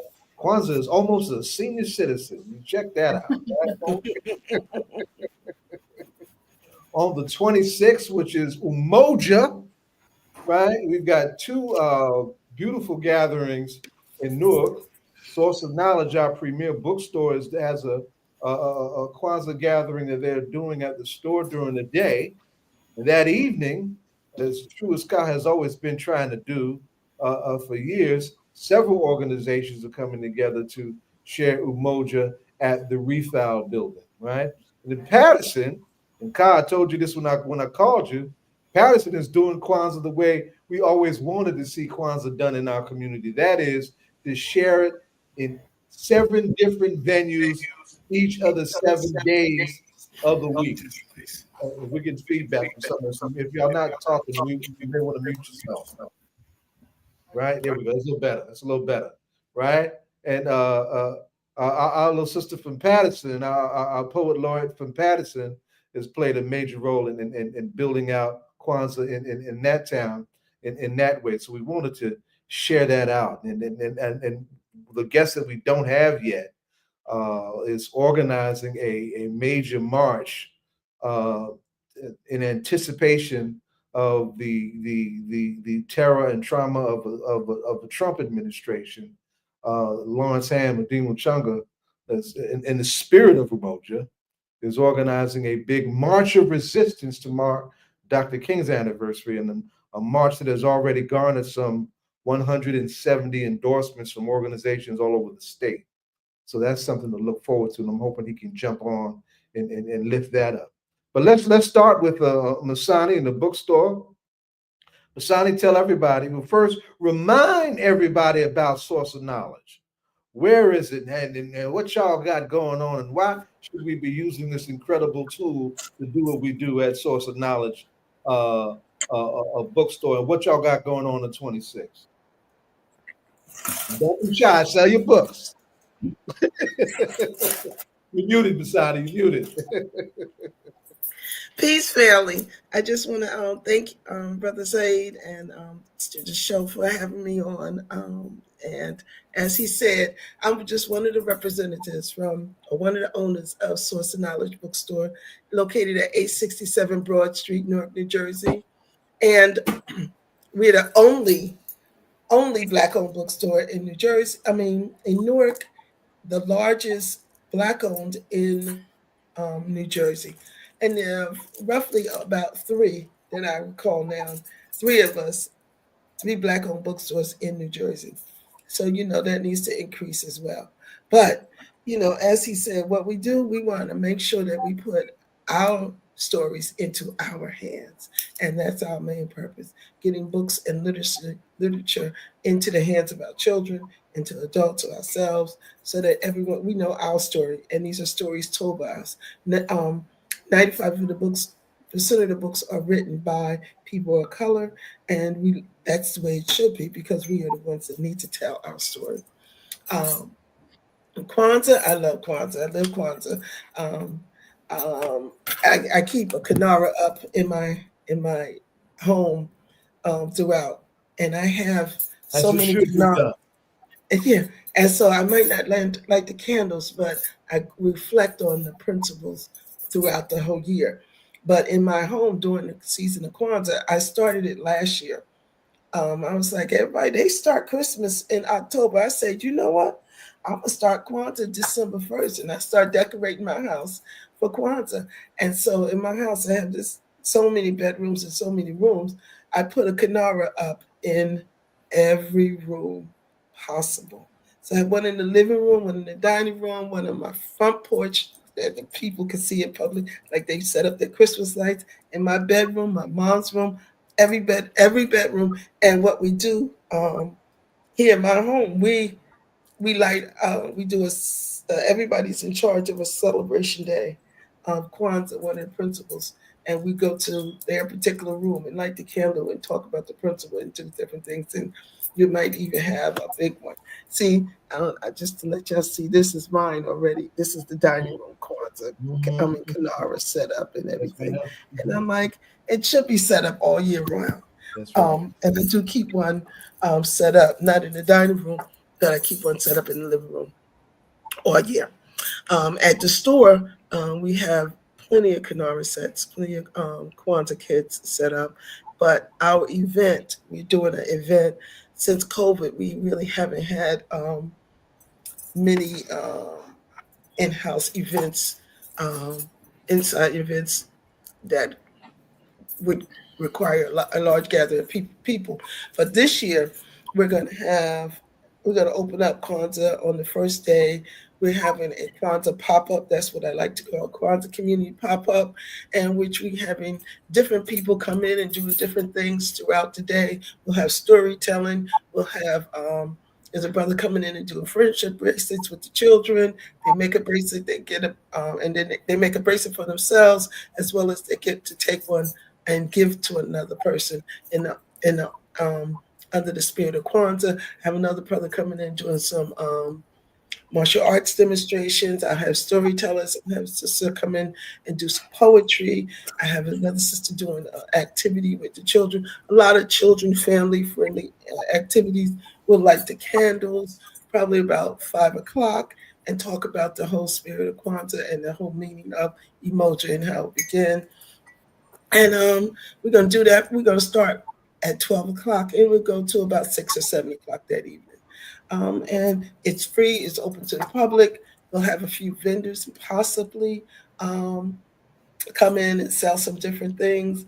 But the store is going to be open. It's open for Kwanzaa. We have our Kwanzaa displays all over, and we are looking forward. I'm excited about it. I'm very proud. I'm very proud of y'all too. And I want to say two things about the bookstore that I want everybody to appreciate from the an earshot of this conversation is that we've struggled as a community on principle number 4, Ujamaa. We have not taken that. We have not matured as we should have around the question of cooperative economics. One of the things that my family at Source of Knowledge did with their store is that they don't just have the store, that they own the building. They're not going to be gentrified in this place like many other businesses do, where they do not own their space. Second, Kwanzaa is about our kids, and if you don't have the means for them to create something in the craft tradition of Kwanzaa, the Zawadi should be children's books. And Source of Knowledge is one of the best Black bookstores for children's books that you can go to anywhere in this country.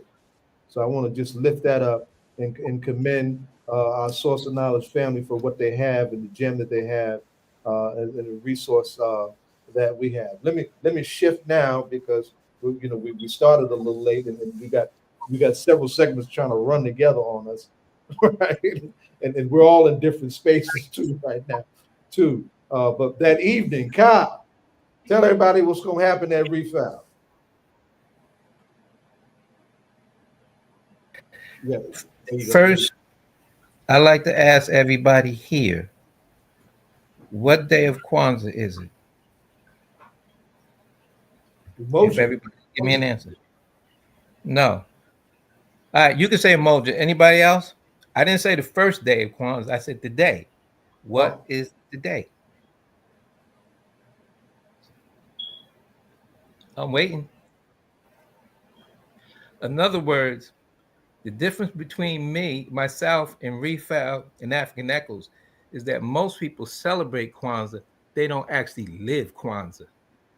Today on my phone, it pops up every day what this day is and what it represents. So the day on my phone comes up Imanje, Cooperative Economics.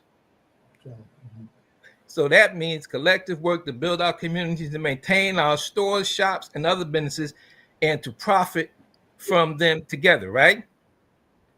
Now, sister just spoke from the bookstore. When the bookstore first opened with Dexter, it used to be me. She might not even know this. Me, Dexter, and his niece in there for years. Nice to sell thousands and thousands of dollars of her books at African Echoes every Sunday. But she doesn't know that maybe. And that's the whole nother story. I do. So it's how do we help one another? Refal has helped. I come out of African Echoes. African Echoes was started in 1982. It's the oldest African-centered group in Newark, probably Jersey.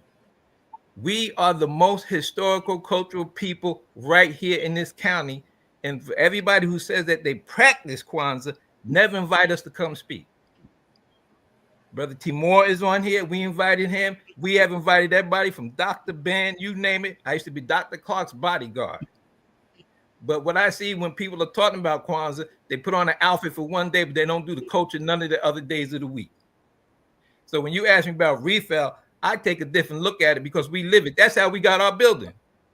From a jar, a pickle jar, every week I ask people to donate it, and that's how we brought a building. And we got a lot. We do organic farming. We go to the gun range. We have yoga. You know, you name it. We even have a children program we're getting ready to do for at-risk youth in our building. But you know the sad part? Everybody that you know and that you have on here that know about refill don't invite us to anything when it comes to talking about we're going to support a Black business. We're going to support an African business. Most of it, I'm going to tell you the truth, it's just talk.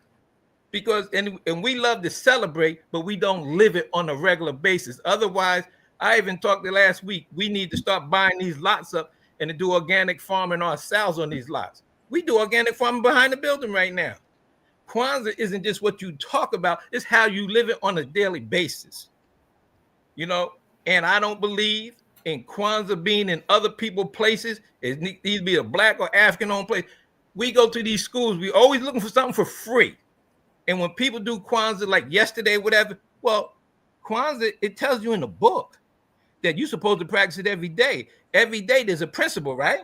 So if you do it on Tuesday, you're doing that principle for the day. You're not doing Kwanzaa. We don't take Kwanzaa as being sacred. Kwanzaa is only 7 days a week, sacred-wise. Other days is that you practicing so you can get together for them 7 days a week after Christmas. No other groups messes up Thanksgiving or Christmas. They might get their toys and everything like she said, get their food, but they only have it what, on Thanksgiving Day or Christmas Day. We think we can go out anywhere and do Kwanzaa last month in the school here. No, get your place and do Kwanzaa correctly. Kwanzaa is a sacred thing, and we don't look at African things as sacred as we do European things. I'm sorry, but that's how I feel, and that's what I see. I know some of the people on here, and if we talking about building the African community, why they not at refill? We got the best African Center institution in New Jersey. It don't have to be super large. Oh, now you're talking about we got to go to a white place, or we got to go somewhere else, or go to some church. We got thrown out of 3 churches after we had Dr. Ben and Dr. Clark come in. You was out. So I know how it is. I mean, I wish everybody would come up Thursday because I'm going to do a little short presentation, a PowerPoint presentation on some things that need to be said. We don't have, I'm trying to help us right now. I told you, Zai, we need to have our own African UN, how we can sit around the table just like we up on here and actually what? Sit around, how do we move forward together? Not how Refill move forward. How do we move forward with Ed, Hakeem, the sister here from Paterson, the Queen? I was born in Paterson. So how do we move forward together? Because if we don't move forward together, believe me, you're only going to have a few people at Kwanzaa because everybody else coming in all these cities buying up everything but us. Like I said, at the top of this conversation, us to be what? Not talkers, but builders. We should have more than one store here, more than one little store over here, more than one little building. That doesn't make no sense. You're talking about going on 50 years or so, and we ain't talking about what we own. Come on now. You know, that's Ujama. Let me shift. Yeah, no. I haven't said that. I don't want you to miss what you're going to do that night. Who else is going to be in the building? Oh, well, that night we got Brother Pop with Larry Hamm. Sister Ingrid's been beautiful with us. We're going to meet this Sunday at 1:00. We got the Huddling team from the Huddling Network that we're working with. They're going to come on. Was trying to work with the Nation of Islam, but that didn't work out. But that's okay. You know, we invite, and I invite anybody, any organization to come because we need to know each other. And how do I support you? In reverse, how do we support each other to grow? You know, we need to have right now, we got our own, it's funny, we got our own professional podcast system set up in the building ourselves. Africans need to have their own systems of everything. So that way we be in a little bit more control of what we have. You know, I don't think that we take it serious that it's nice to be in other people's thing, but it's always nicer when you have your own. Always is. Always is. Right. Let me pivot now. Right. To Queen and Queen, you did something, and were part of something getting done that was very exemplary in terms of the sharing and the spreading of Kwanzaa around Paterson.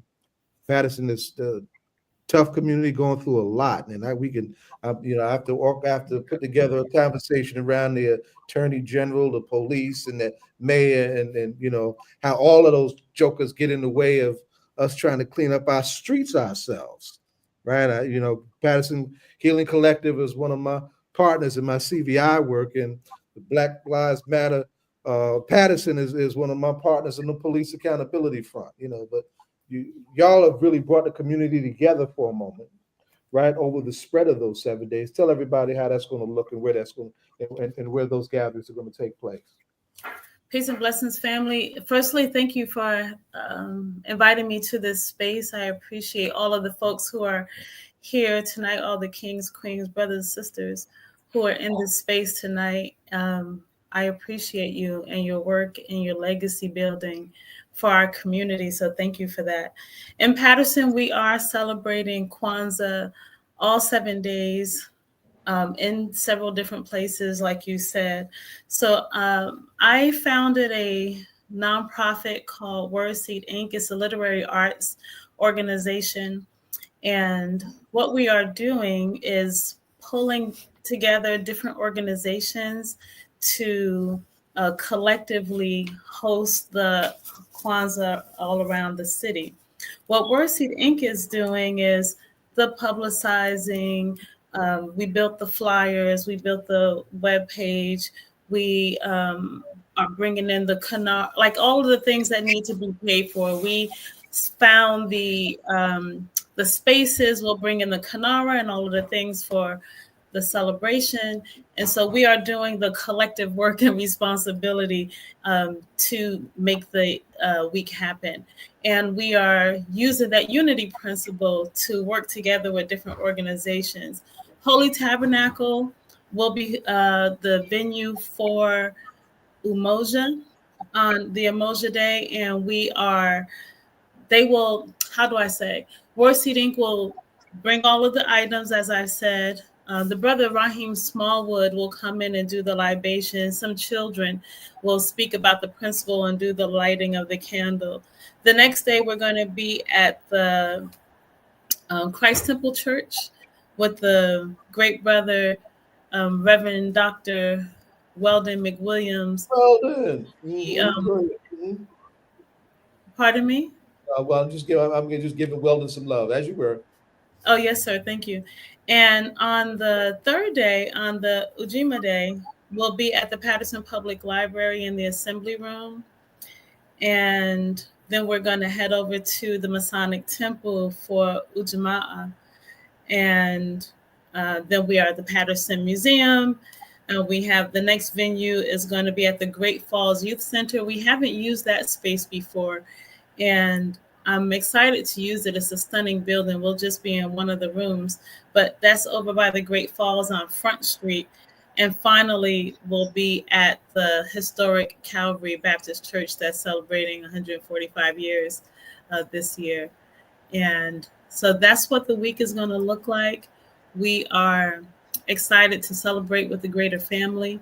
It's not just for Paterson, it's for our greater Black family. And so come on out if you're available to come out. And I think, Brother Baba Zaid, you already have the flyer and already know these folks. If you could do the good work of sharing with this family, yes, that would be great. So that's the work that we're doing here, and it's a labor of love. It is not funded by any outside sources, and none of the folks that are participating have been asked to contribute any monies, but we've asked them to contribute their talents. We've asked them to contribute what it is that they do. We asked them to contribute their knowledge base. We asked them to contribute their networks to this celebration. And that's the way it's working. I'm happy to dive deeper into whatever it is that you'd like to know more about. Well, we don't have that much time. Hakeem, I want you to ask everybody the ritual question, right? But but both, you just heard Masani and Ka, lay out some very real history and some personal things that brought them to a very serious practice of Kwanzaa, right? Your own relationship. How did you come to Kwanzaa, and what set you off to actually become one of its, and I'm going to use the word carriers, of the culture, the way that Kwanzaa has been a carrier of the culture. Is that addressed to me? Yes, ma'am. Thank you for that question. My uncle, Imam Muhammad Sharif Abdullah, when I was very young, introduced me to the Kwanzaa celebration. And, he and Dr. Karenga and our beloved Chief Alonzo Tambua Moody here in Paterson all, walk the same path. And so in those days as children, we were accustomed to, we are going to celebrate our culture. And so it was passed down. It's the legacy that we, worked toward to, how do I say? It is the way we are. And I think our elders did a great job of instilling the principles in us so that it is the way we are. And so when it's time to celebrate the Kwanzaa, it is an urgency in our bodies, in our minds, in our hearts to make sure that it is happening. In our homes is easy enough to do, but to take another step like all of you have and to celebrate it with a greater community and teach children whose families don't have Chief Moody or Muhammad Sharif Abdullah or Dr. Karenga or Principal Kefele, I just saw you there, who don't have those kinds of people in their families who know enough to carry on the culture, then we are helping those families who want to teach those things but maybe don't have the knowledge firsthand. And so it is for elders who don't know, it is for people who are becoming to find out, and it is for children so that they can have it in their bodies, and so they too will be people who can describe themselves as, it is just the way we are. Mm-hmm. That's right. African and splendid. Yes, ma'am. Hakeem, you want to ask everybody the ritual question, and then we'll segue to our next segment because we got Timur already in the building. I know he's ready to get in because we got another great story to tell from the event that he's getting ready to curate. Right? Ask everybody the ritual question. We can take this out. You muted out. This is a hip hop political show, so we like to tap into all our guests to see what hip hop artist best represents your style of music. Who are you listening to? Hip hop artists. Well, I'll go first if that's all right. Yeah, go ahead. You're youngest too. Well, firstly, my first love is Kim. I love him a lot. I love his artistry and how he can tell stories. And additionally, I love Childish Gambino, mostly because he's a multifaceted artist, and he's telling a story in a way that is socially charged, politically charged, is bringing consciousness to the people about the way things are in this country and what needs to be fixed. And Kendrick Lamar is another person who is just incredibly talented in a way that has a higher consciousness to the music, and it is doing more than entertaining. It's doing more than having a strong beat. It is a teaching tool. And I think it's possible that some of the people are learning who we are and how we operate through this music. So I like those three. That's my top three.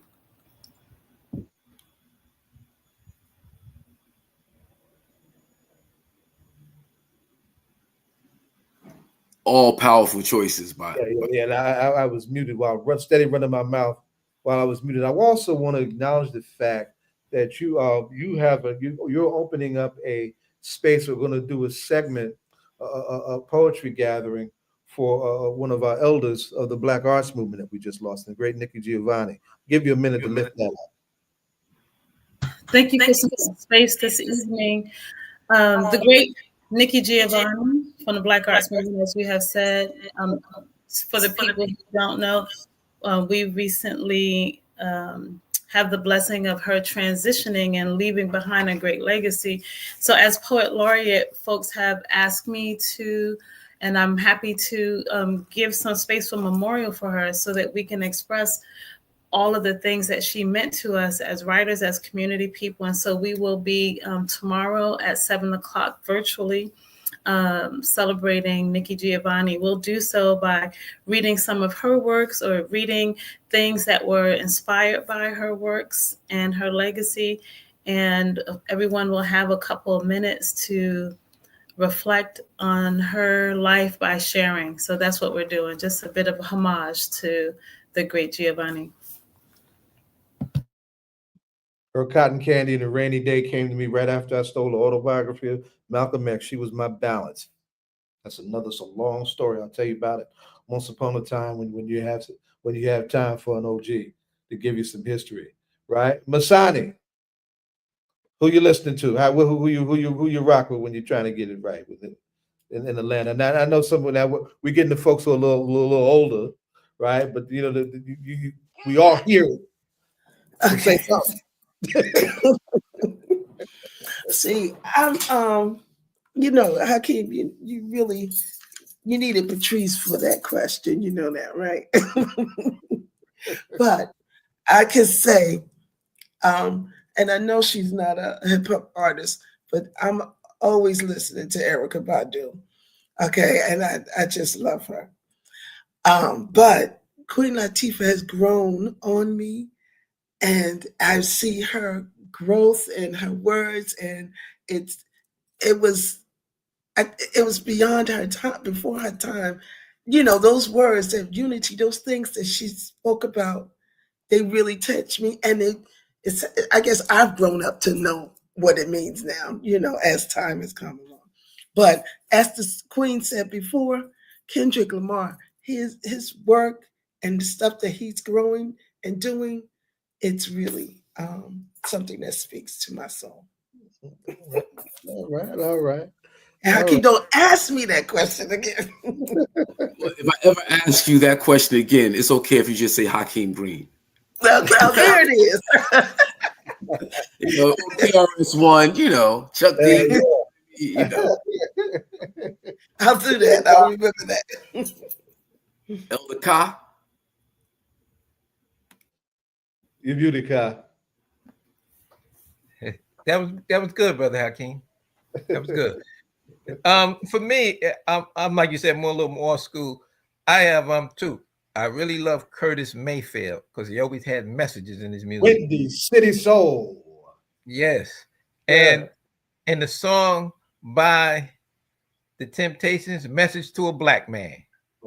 Forgotten gem. Absolutely yes. Forgotten gem. Those are my two. And I like the other like she said, Badu, but those two are really, like you said, the gems that I really know. I'm willing to learn more as things come out, but those are what really stuck with me. And that, you know, led by Otis Williams, who is now 80 years old. The Temptations still get down. Wow, nice. Still get down. Yes, right. They ain't finished. And that song is where Africa Bambaataa got his. He took that chant. No matter how hard you try, you can't stop us. Now he used that for Renegades of Funk. How hard you try, you can't stop me now. Yes, sir. Yes, sir. Right. Okay. Yeah. And then an apology for Africa and his baggage. That's a whole nother thing, right? But that's beautiful, y'all. Just next week, Kwanzaa time has come. Take it seriously. Share it with your young, right? Reconsider your own growth and strength through the process of its embrace, right? how we can build, how we can do better, and how we can work better together, how we can heal together, and how we can grow together. That's what it's all about, right? That's what it's all about. Appreciate y'all coming on, and we got to have Thank each you of for you. having Masani, you've been on before, but Queen and Kai, this is your first time on. We definitely gotta have you back. And Kai, I didn't, I scratching my head that this is the first time that you've been on here, right? Because we've been out here for a long time trying to figure this thing out, and you've been putting in some Right. work. We appreciate you. All right. Thank you All very right, much. right? Y'all be strong, right? Kwanzaa's come, y'all. Kwanzaa's come. Thank you. And we're going to segue now to our hip hop segment. We got one of our favorite guests here on this front, right? We got our ambassador, right? And we got DJ Rhino back. Where you been, boy? Rhino been living. We've been trying to hold the line. Where Rhino at, man? Rhino, Man, come on. I've been trying to hold the line myself, bro, for real. Welcome back. Keep the brother. family Welcome together. back. You know what I'm saying? I know that's right. Welcome back, beloved. We missed you. Glad to have you back in the space, right? Timur is getting ready to rock out something heavy tomorrow, right? We definitely had to bring him on and to give some love about that. Timur, come on back in and tell us about what you're getting ready to do tomorrow in the Mount Vernon.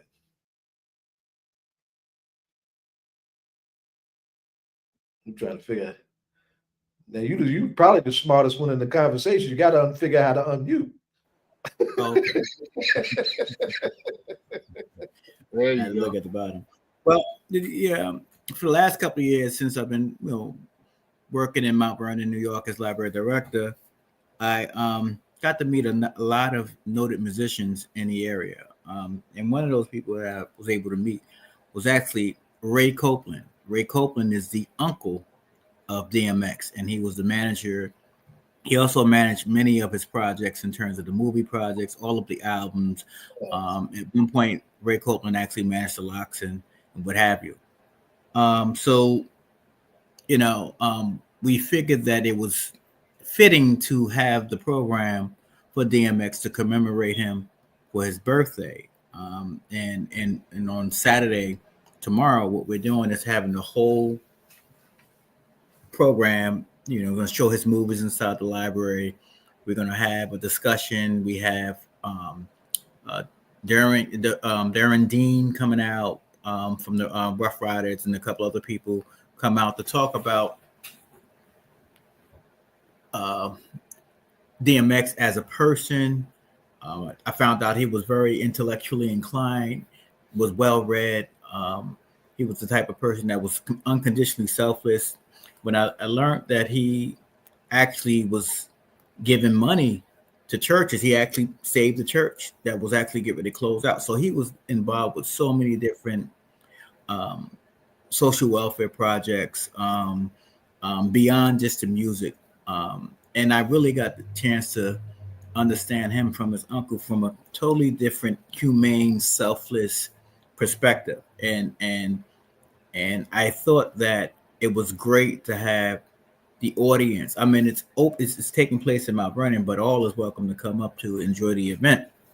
But we really want to be able to look at DMX as a great artist, as a great human being, and somebody that contribute a lot to hip hop, not just from a ceremonial perspective. If you listen to a lot of his music, it was saying something. I think his music saved a lot of lives and helped a lot of people that was going through different types of difficulties in their life. Mic dropper. You got to blow that. Take a minute on that. Mm-hmm. Saving lives. Take a minute on that. Break that down a little bit. What you talking about? In terms of him to be able to emote in such a way with the urban difficulties, to be open and honest about some of his ups and downs. A lot of people tend to not want to share the reality of their situation. DMX was transparent, and that transparency that he shared actually saved lives in so many different ways. Sometimes when I drive in to New York and drive back, I may just sit back and listen to his music. you know, and not just his music, but the prayers. A lot of people didn't realize that he was well versed back and forth in the Bible, and knew it well, and read a lot, and studied a lot. So you were talking, you know, he was unconditionally sagacious as a person and well read, and was able to give back, to save lives, you know, which is a big thing, you know. And that was so timely. I mean, we did a segment on the Rob P story before y'all came on. It's a good movie. Great movie. Great movie. Man, it got turning around our heads across the spectrum in our community. But to the point that you just made, it is one of those stories that can be a lifesaver. Now, I think that I would argue that DMX did save lives. Yeah. Beautiful. I mean, and sometimes the medicine is the word. It's how you express it, how you share it. He was good. I mean, I was listening a couple of days ago, and Jay-Z was saying that his presence on the stage and his ability to be able to win the crowd, he did it like nobody ever did it before. I mean, he came in the same vein as a James Brown or any of those great artists, Sam Cooke, but to be able to write the songs to really speak to the people. And that says a lot more than just him being a celebrity as an artist, but it says a lot to him. A Rough Rider. Yeah, a Rough Rider, but in terms of humanity. Humanity. Boom. Booyah. Yes, sir. You know, and a lot of people wasn't able to emote in that way and say, well, this is what it is, whether you like it or not. This is real. You know, he kept it real. He kept it real. You know, he was able to be honest about his ups and honest about his downs. 100%. You know, he remind me a lot of Tupac, though they were their own people. I was just thinking about that too. I was thinking about that too. Who's Pac in 96, 96. Yeah. And, you know, DMX kind of explode not too long after that. You know, he filled a void and then took it to a whole nother place. And like I said, when you say emotion, the way he was able to emote and save lives, because he can touch people on an emotional plane and be relatable to a lot of the people who are literally the victims of this capitalist society, the victims of, you know, the shenanigans in politics and government. And we keep, like, he's speaking for them. He's their vocal piece. And he did that so well. That's why he was so loved and he was so successful, you know. I forget the name of the song, but I think the tune goes da-dun, da-dun. What's the title of that song? It's called Who We Be. Huh? Who We Be. Yeah, Who We Be. Who We Be. That song went da-dun, da-dun, da-dun, and he's talking about all of the different social ills and jail and outside of this, to that. And he's just pointing it out. Yeah. You know, he's just pointing it out and keeping it real. Yeah, that song was like, it's like that on steroids by Run DMC. Yeah. It's like that, and that's the way it is. And that was in the tradition of the message. Yeah. That one joint that everybody had to do to show that you were aware of what the conditions that our people were in. And for D, you know, along with others, that was definitely, you know, this is what we got to deal with on the day to day. Who we be, and it's when I listen to that song, I can listen to it all day because first of all, it's like an African drumming, da-dun, da-dun, da-dun, and it's straight to the point. And then the tonnage of his expression and how it plays in the part, his voice in of itself is like another part of the beat. It's just. And the last thing he says on that record is, like, he says the prayer, right? Yeah. It gets to the point. The culmination is life is so hard. The only thing you can do is drop to your knees and pray. Like, and that's real. Yeah, that's real. I mean, he was able to be openly cathartic and keeping it real. Mm-hmm. That's hard in of itself. So he was, for many people on a mega level, he was engaging in group therapy or group dynamics. Mm-hmm. And it worked for a lot of people. I think that some people, because sometimes in the hood or just in general life, you have to make a split-second decision. And so you hear his song, like, you know what? Maybe I go the other way. Mm-hmm. Maybe I consider it the other way, because he dealt with every aspect that wrong of life. wrong decision be your ass. That's right. Yeah. He kept it real. He kept it real, and it was something that will be missed. Yeah. Because what happens is in the industry, as you would know, brother, Mr. Green, that there's a lot of bravado, a lot of people pontificating and exaggerating beyond what it really is. Mm-hmm. But those people that are in the industry that maybe famous or money, they still have their ups and downs, because life is life. Yeah. Life is life. But he was able to show that, like, yeah, this is what I'm going through. I'm keeping it real. That's courage. No, that's courage. That's like right. the highest of the highs and the lowest of the lows, but he was the same person throughout. And Right. You can't. There's no money that can equate to that level of honesty. And never No lose money. his love for God, though, throughout it all. Like the higher power, and hey, I'm going through what I'm going through, but as long as God's got my back, I'm gonna make it through. So we talking about saving lives. Yeah, he always kept his faith. DMX kid hold his head up, and through the addiction, through the imprisonment, through the trials and tribulations, very honest, very public, with, like I said, the highest of the highs and the lowest of the lows. But DMX through and through, honesty, just we won't see another artist like DMX ever. Yeah, I agree, because what happens is the way he was shaped and molded. I mean, when I learned from his uncle, he said, no, DMX was extremely intelligent. DMX knew the Bible well. He said at one time when he was behind the wall, because his uncle at one point was the counselor at one of the prisons, and he was behind the wall. He said, well, take the SAT test. The first time and only time he took the SAT test, DMX passed that test with flying colors, because he was well read. He studied, and so on and so forth. So him going through the group homes and him going through this and that, I can resonate with all that type of stuff. And a lot of people could. People don't know how to be honest with themselves. So it's hard to be honest with others. But he was honest with everybody in terms of his trials, tribulations, struggles, ups, downs, so on and so forth, stuff like that. And it was a phenomenal performer. I mean, when he got on stage, that was it. It was hard to actually follow that act.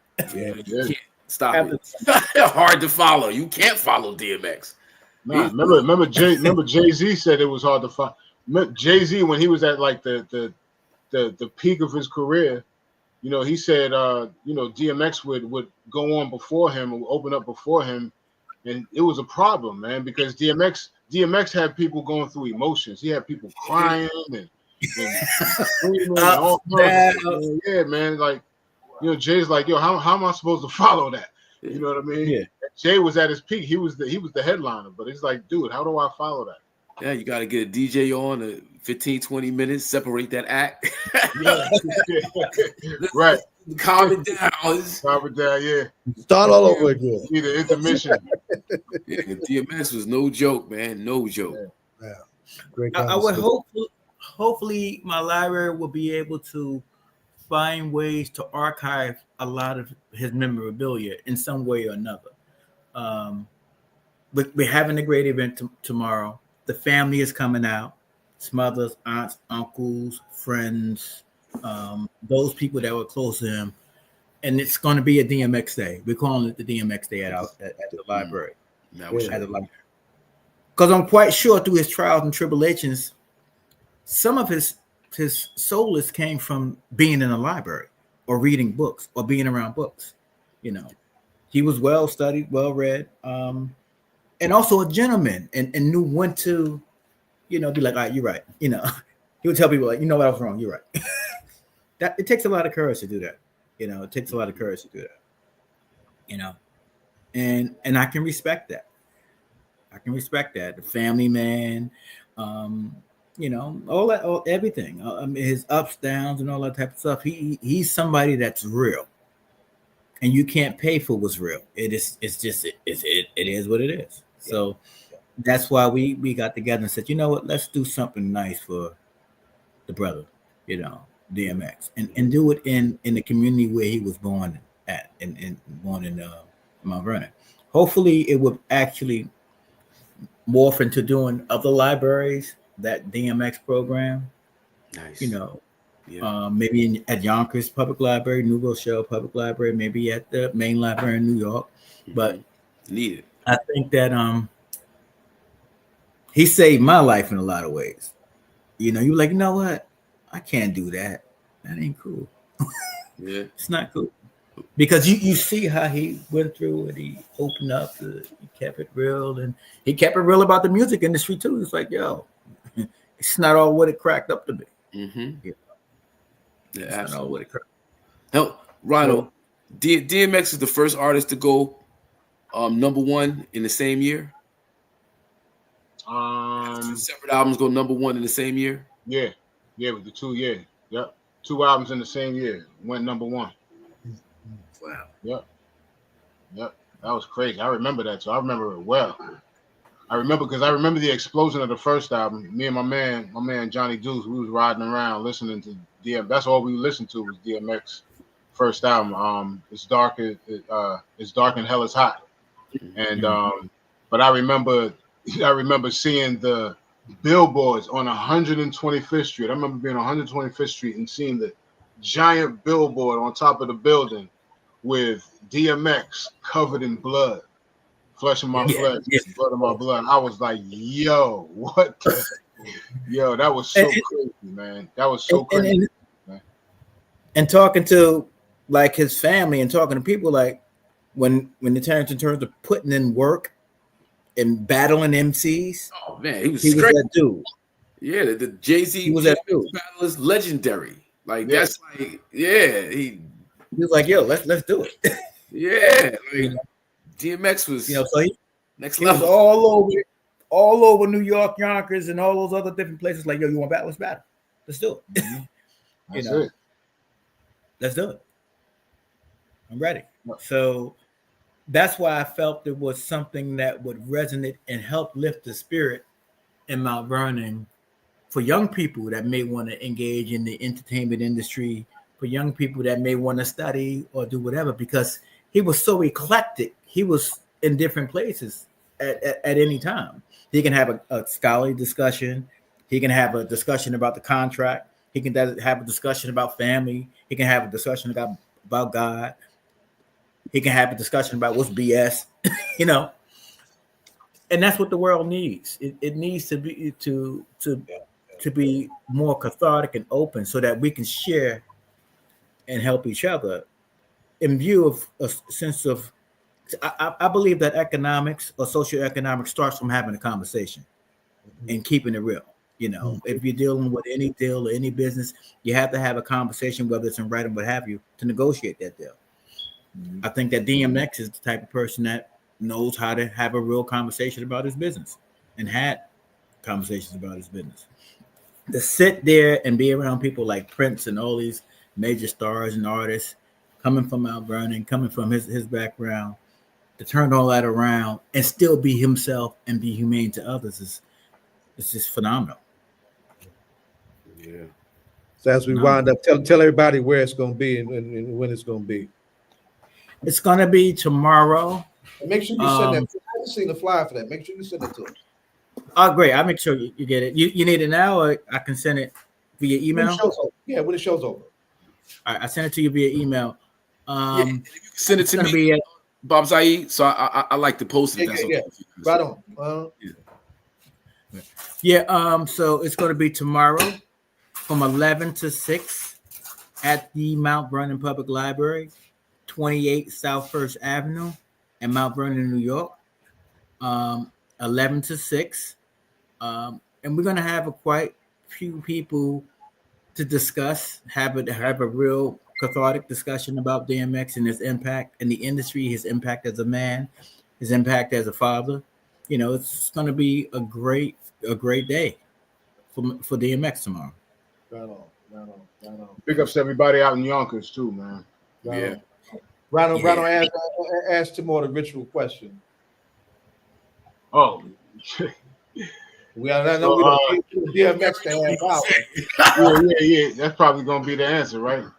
Who you been listening to recently, Ezra, for inspiration? You know what I've been in hip hop. I listened to Pete Rock and what's his name? Pete Rock and Common's album. Yeah. They just got nominated for a Grammy for that album, man. For Auditorium Volume 1. Big shout out to Pete Rock. Channel Live got a shout out. That album is phenomenal. Also, I'm listening to a brother on Instagram called Ohini Savant. Yeah, I've been sharp. Yeah, he's. I mean, because I listened to when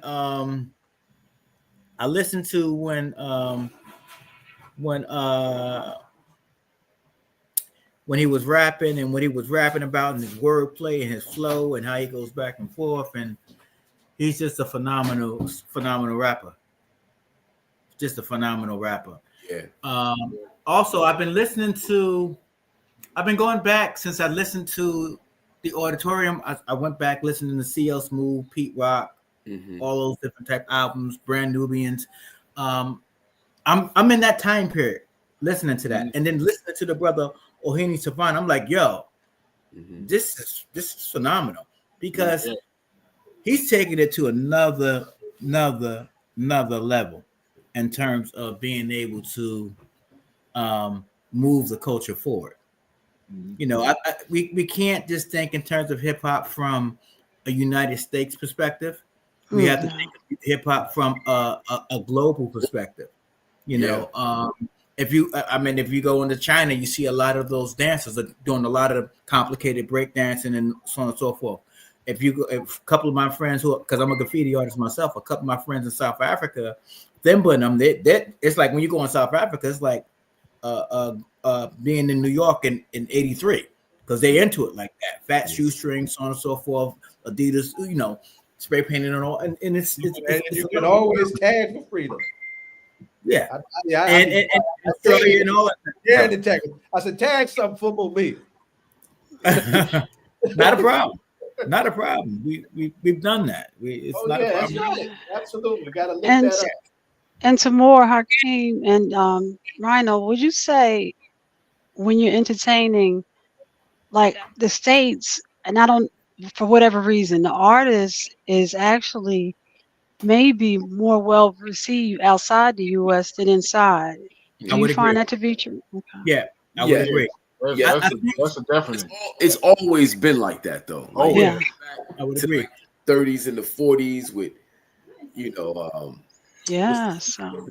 what's the young lady that used to dance? Oh, yeah, exactly. She had to go to France. She had to go to France. Yep, exactly. Josephine Baker. Josephine Baker. Robinson. You know, James Baldwin. Baldwin. All the way up to Tribe Called Quest and the Native Tongues. You know. So, as a club person, I remember, talking about Sensation Day, Zanzibar. You might have a hard time finding it. Like I can remember Naeem Johnson always being outside of the country around the house. From this point all the way through to New Year, Naeem would be like, I'm going here, and it was outside the U.S. It was just like. And that story, that's a whole nother story about Zanzibar and all of that era.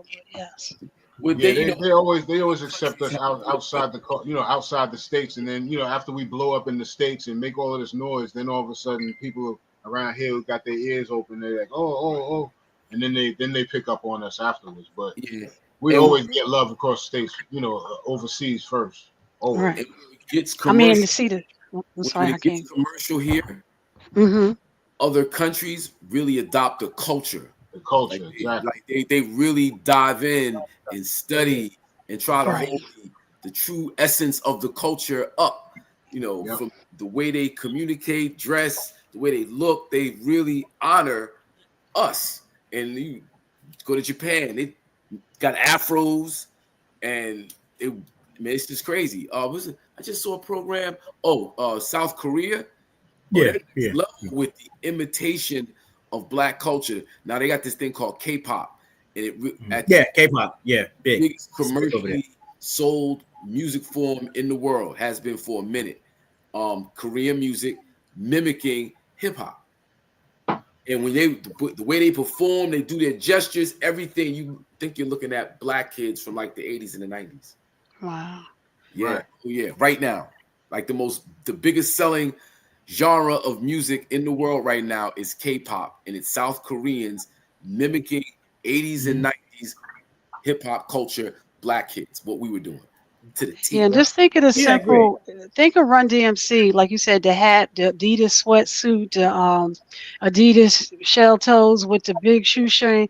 Like to see that, and you can still acquire that total outfit, whether it be the Lee jean outfit or the Adidas sweatsuit, Lee on my legs, sneakers on feet. You know, that whole thing. It just keeps repeating and repeating and repeating because it's like it's traveling around the world. Again, it's something.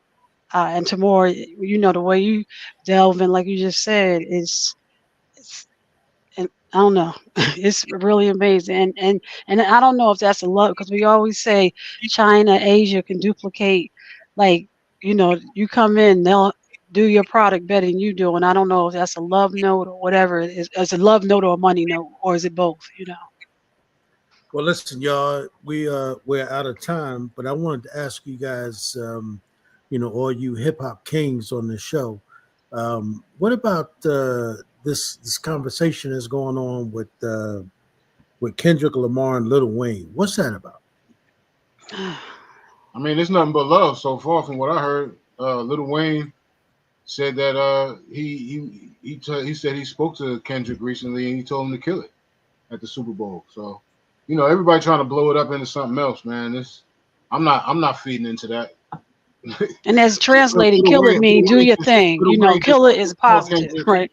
Lil Wayne just spoke to Kendrick recently and told him to kill it at the Super Bowl. So, you know, he's not he ain't got no hard feelings over it. And he admitted that he had hard feelings in the beginning, but he's good over that. So, and I think he went to the next step and said his catalog couldn't even handle it. Who you said admitted that he had hard feelings at the beginning?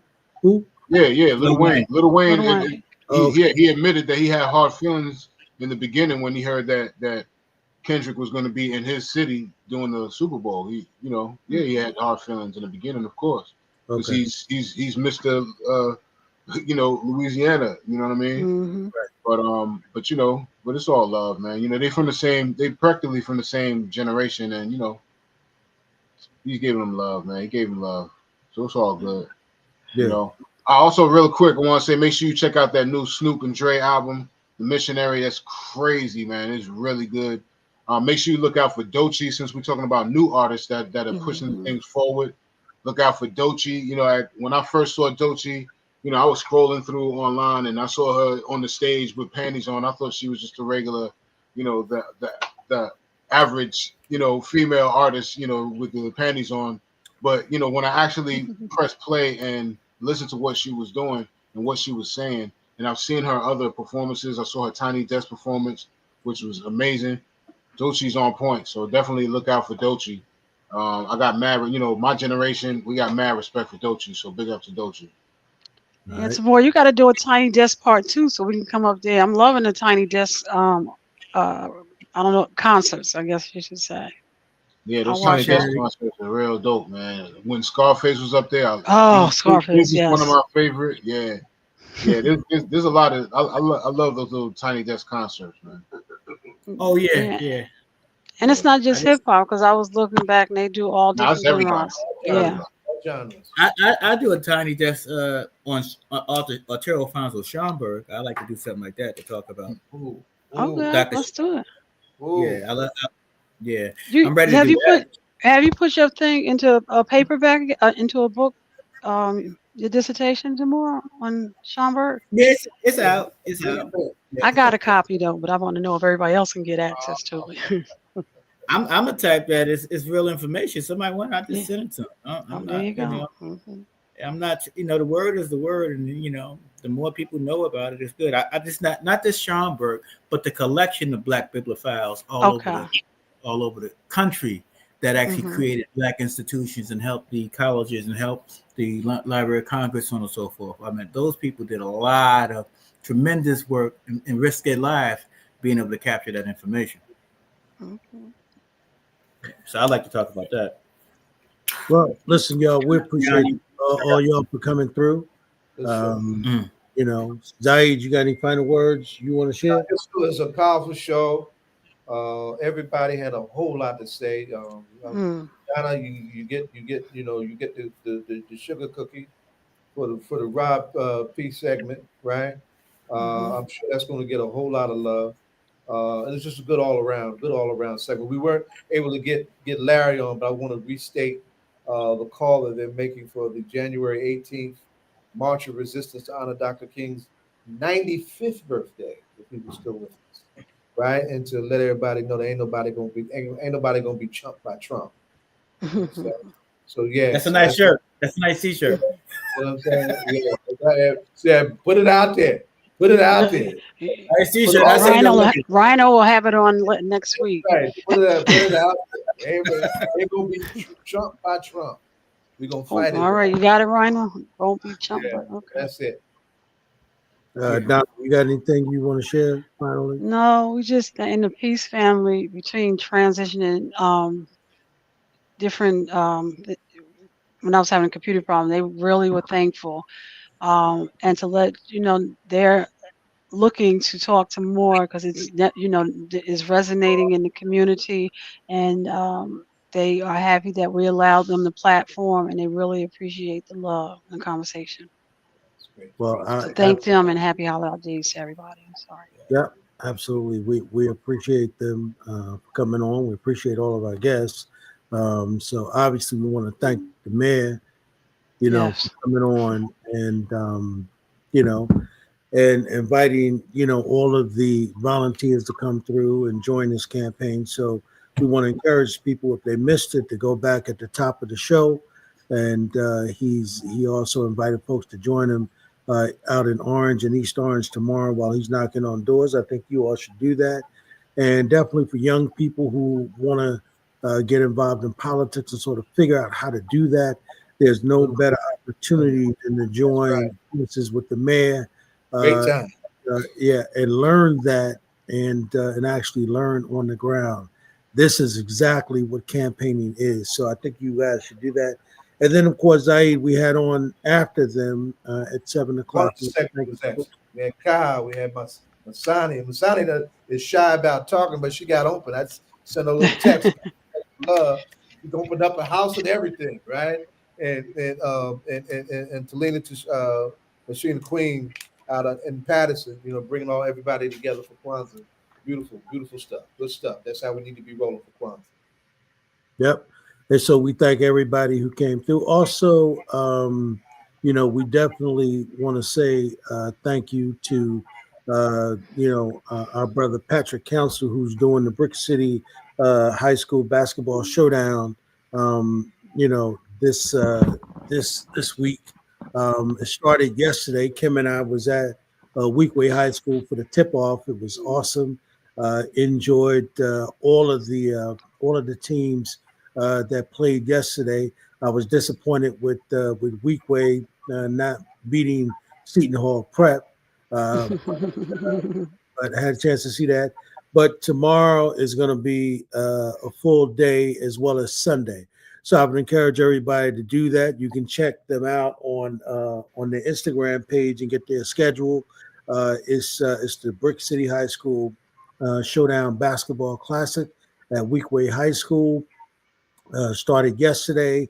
It's the entire weekend. We call it the Brick City High School Showdown Basketball Classic Weekend. Thursday, Friday, Saturday, and Sunday. So I would encourage you all to go and check that out. And last for me, nothing to share other than to say, For some folks who are celebrating, obviously, the holiday weekend, I would encourage you all to be safe out there. You know, traffic is absolutely crazy. It's a nightmare. And I see people running lights, doing crazy things. So be careful and have a, God bless, Merry Christmas, because I know we won't see you guys until after Christmas. So want to say happy and God bless, Merry Christmas to you all. All right. So we'll see you after that. And we definitely want to thank the sister who's been helping us in the back. Yes. She's been helping us in the back, put up not only the mayor tonight, but working the controls with me. So want to thank her very, very much. We appreciate your contribution. We see you. And if there's anything any final words you got for tonight's show you want to add? So good evening again, everyone. I just want to thank all of our guests tonight for joining us, and we wish everyone a happy holidays, a safe season, and we'll see you again next week. That's right. And as my brother Zaid says, we'll catch you. We'll see you in the whirlwind. Y'all in the whirlwind. Till next week. Peace. I don't know. Right.